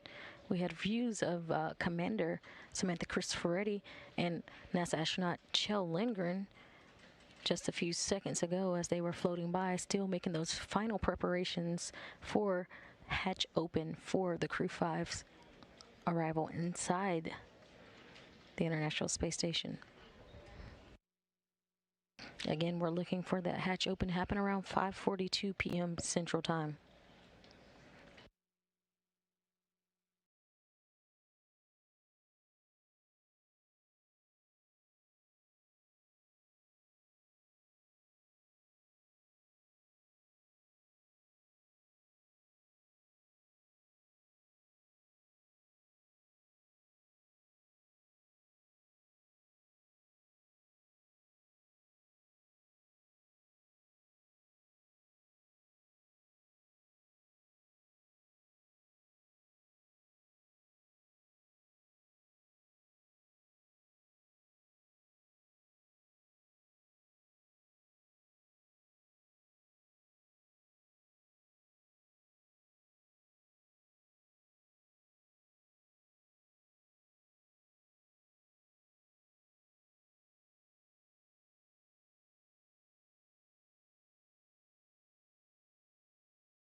If you're currently just tuning in, you're watching live coverage of NASA's SpaceX Crew-5 mission to the International Space Station, where they had a successful dock to the complex at 5:01 p.m. Eastern Time.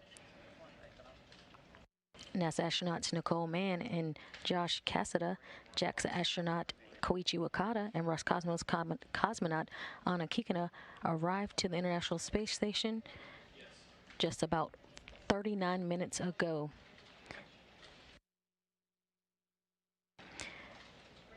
Following Dragon's link up to the Harmony module, the crew aboard Dragon Endurance and the space station will be conducting some standard leak checks, and they have begun pressurization of the vestibule between the spacecraft in preparation for the hatch opening, currently scheduled for 5:42 p.m. Central Time, 6:42 p.m. Eastern Time.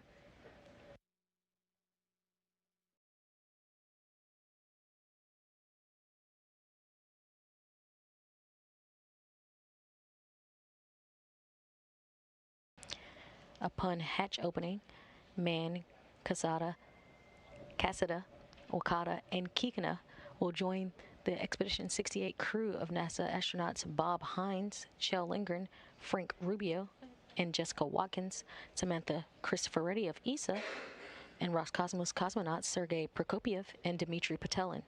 For a short period of time, the number of the crew on the space station will increase to 11 people until Crew 4 departs.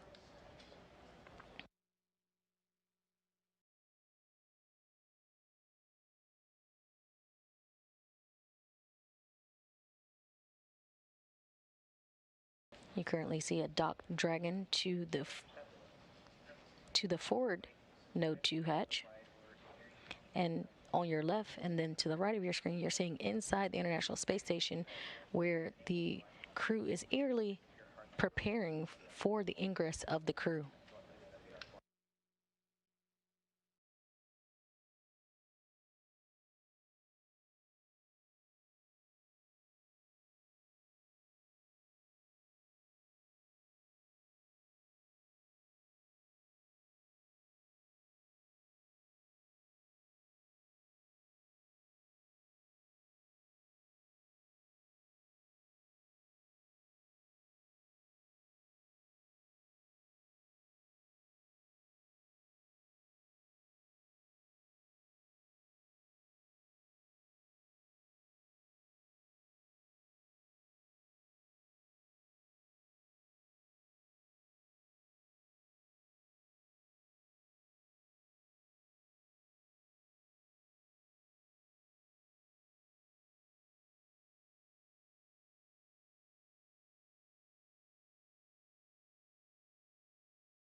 And Dragon Houston on the big loop.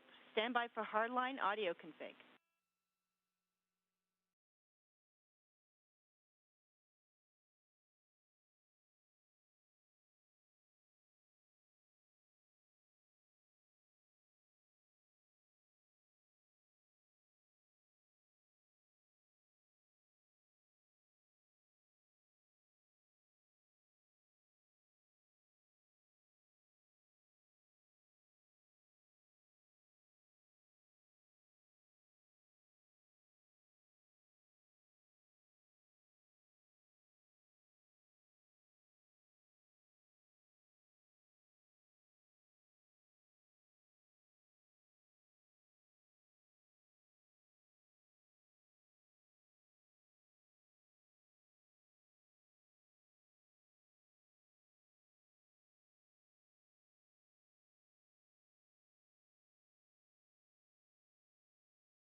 Now looking at views as NASA astronaut Kjell Lindgren is entering the area of the hatch as he continues preparations for the Crew-5 crew to ingress from Crew Dragon Endurance.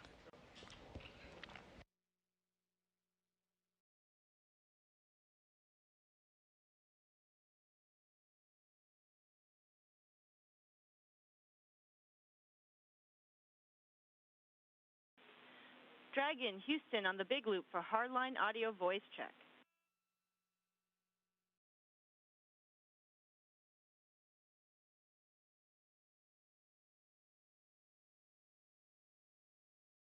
Houston, Dragon, we have you loud and clear. I hear you loud and clear as well. Please call SpaceX for hardline voice check.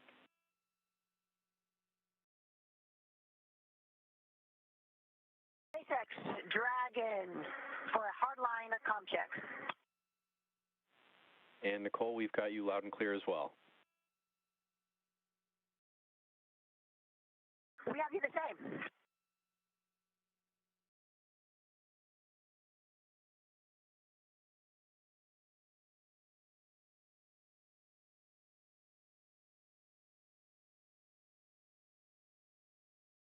And you just heard the crew commander, Nicole Mann, on the big loop doing comm checks between her and Dragon to Mission Control Houston, as well as MCCX Mission Control for SpaceX out in Hawthorne, California.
SpaceX Dragon on the big loop for suits.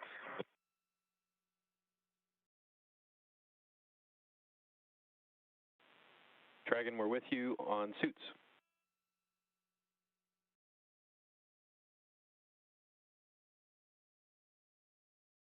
just letting you know Section 4 is complete, and in Section 5, all suits are drying. We have started the timer. And do we still have Dragon to ground with you, or is this our only compass?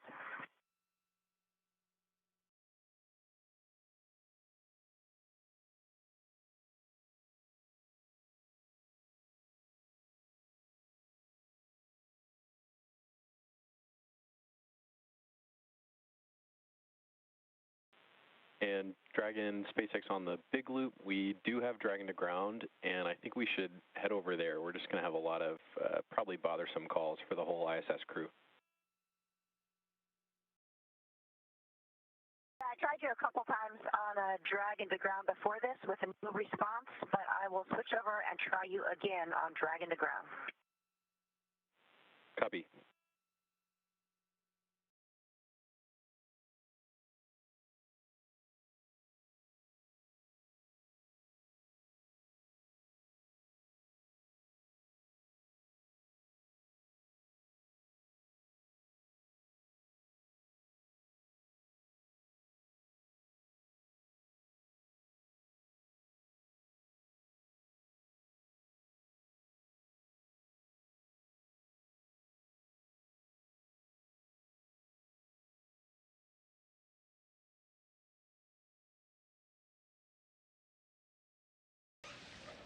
Currently seeing a live view of Dragon Endurance docked to the forward port of the Harmony module. On the big loop for comm, just providing some awareness. I think we've got spotty TDRS coverage and have for some time. We can stick on the big loop for the continued coordination here.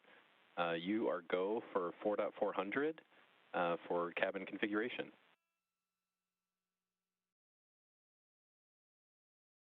Copy, we're go for 4.400, and you copy that the suits are drying? Copied that the suits are drying.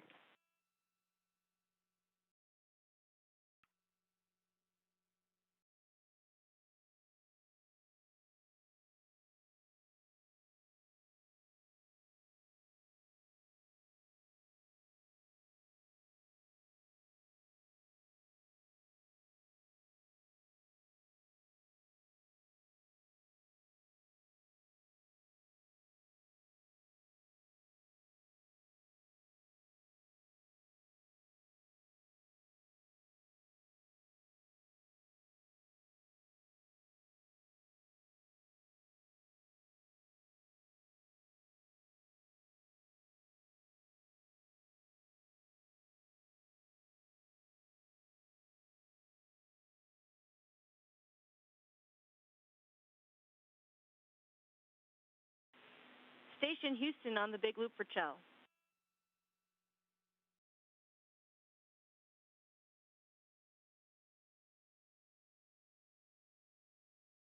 I'm with you on the big loop. Okay, the lead check has passed. You are go for ingress part 2 in step 3.1. 3.1 ingress. And let that work now. Thanks. Houston, copy.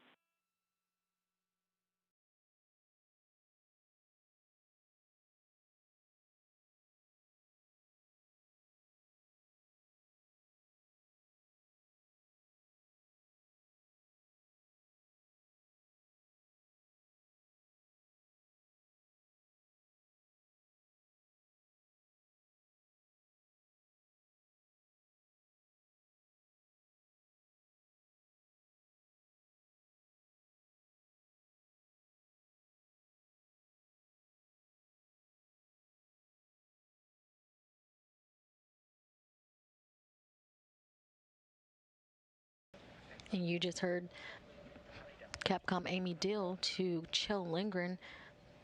That's astronaut prime for hatch operations inside the International Space Station. He was given a go to safing and applying the ISS power to Dragon.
Station Houston on the Big Loop for Tel.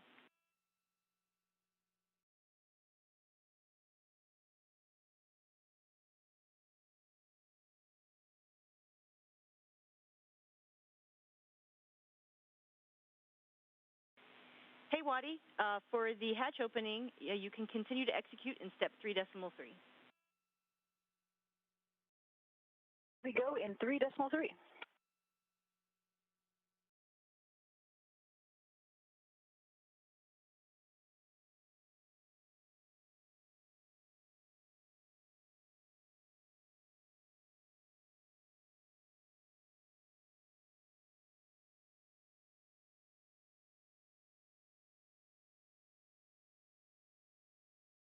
Text Dragon on the Big Loop for toilet.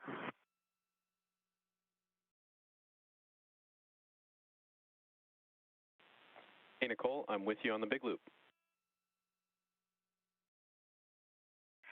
Hey, Jake, I know you have some deltas when we secure the waste system, but in the meantime, is the waste system operational? What a question. Stand by one.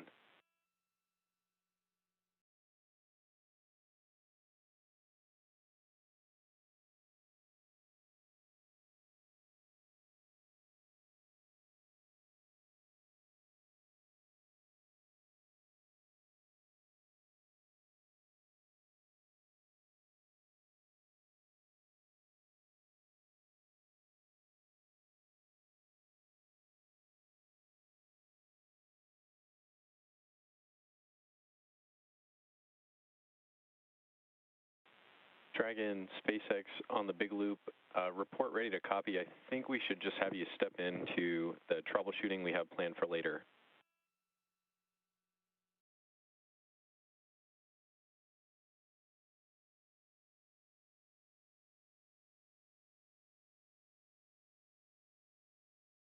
Hey, Jake, I happen to be up here, so I'm ready to execute your troubleshooting if you want.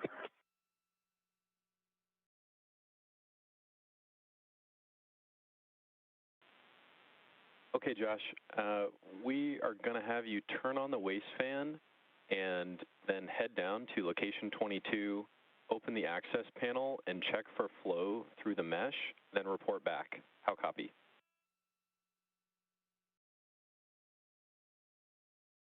Okay, copy. We're going to turn on the waste fan and then go down to 22 and see if we've got flow through the mesh. Good copy.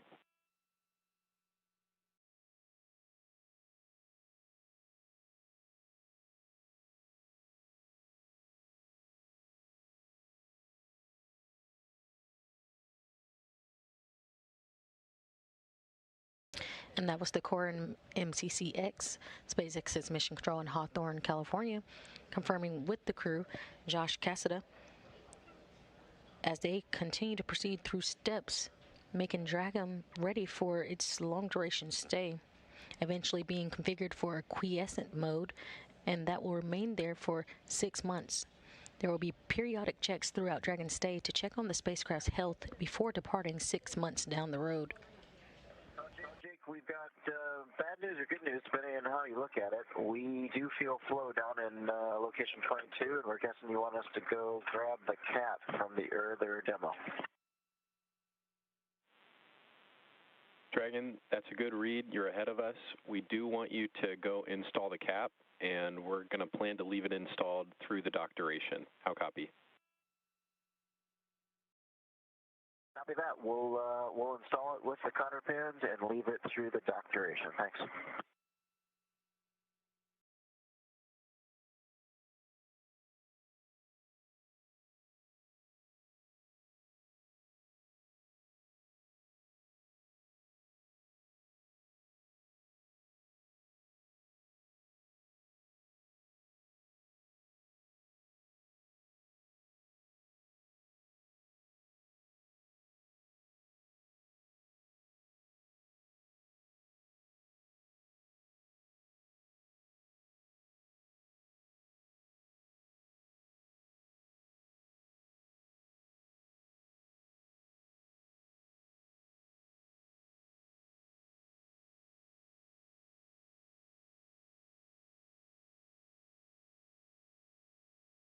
Currently seeing dual boxes, the Dragon Endurance attached to the space station on your left, and that's astronaut Kjell Lindgren inside the International Space Station as he continues preparations for Crew-5's ingress into the space station.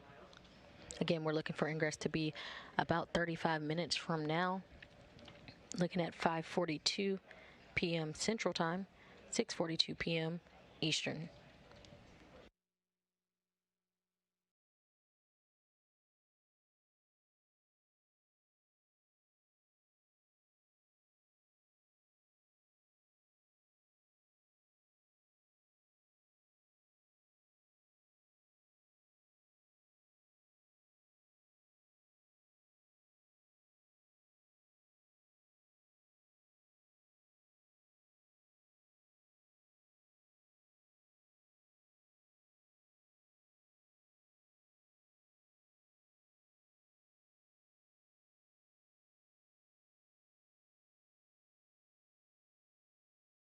Station on 2 on the big loop. The gas detector is reading 0 after 5 minutes. Houston copies.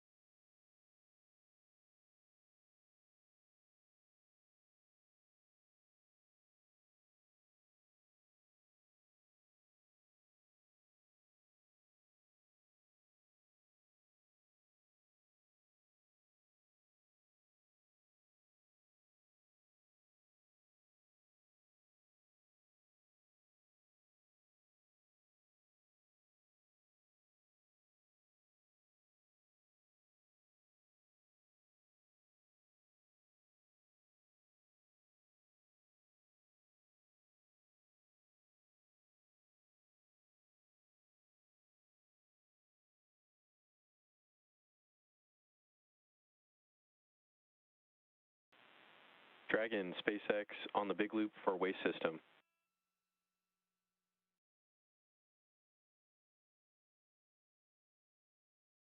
Go ahead, Jake. Hey, Josh, we've got a few thoughts here, working through it with the back room. We're wondering if you've installed the cap already, and if you have not, we're wondering if you could run a quick test to sort of characterize the flow through the funnel, standby 1.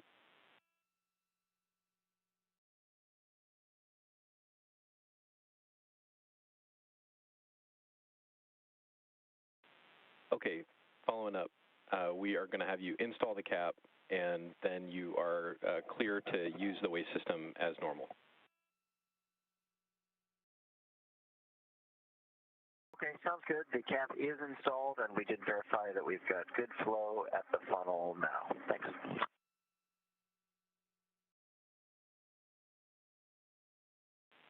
Okay, we copy good flow at the funnel, and again, you are good to use the system as normal.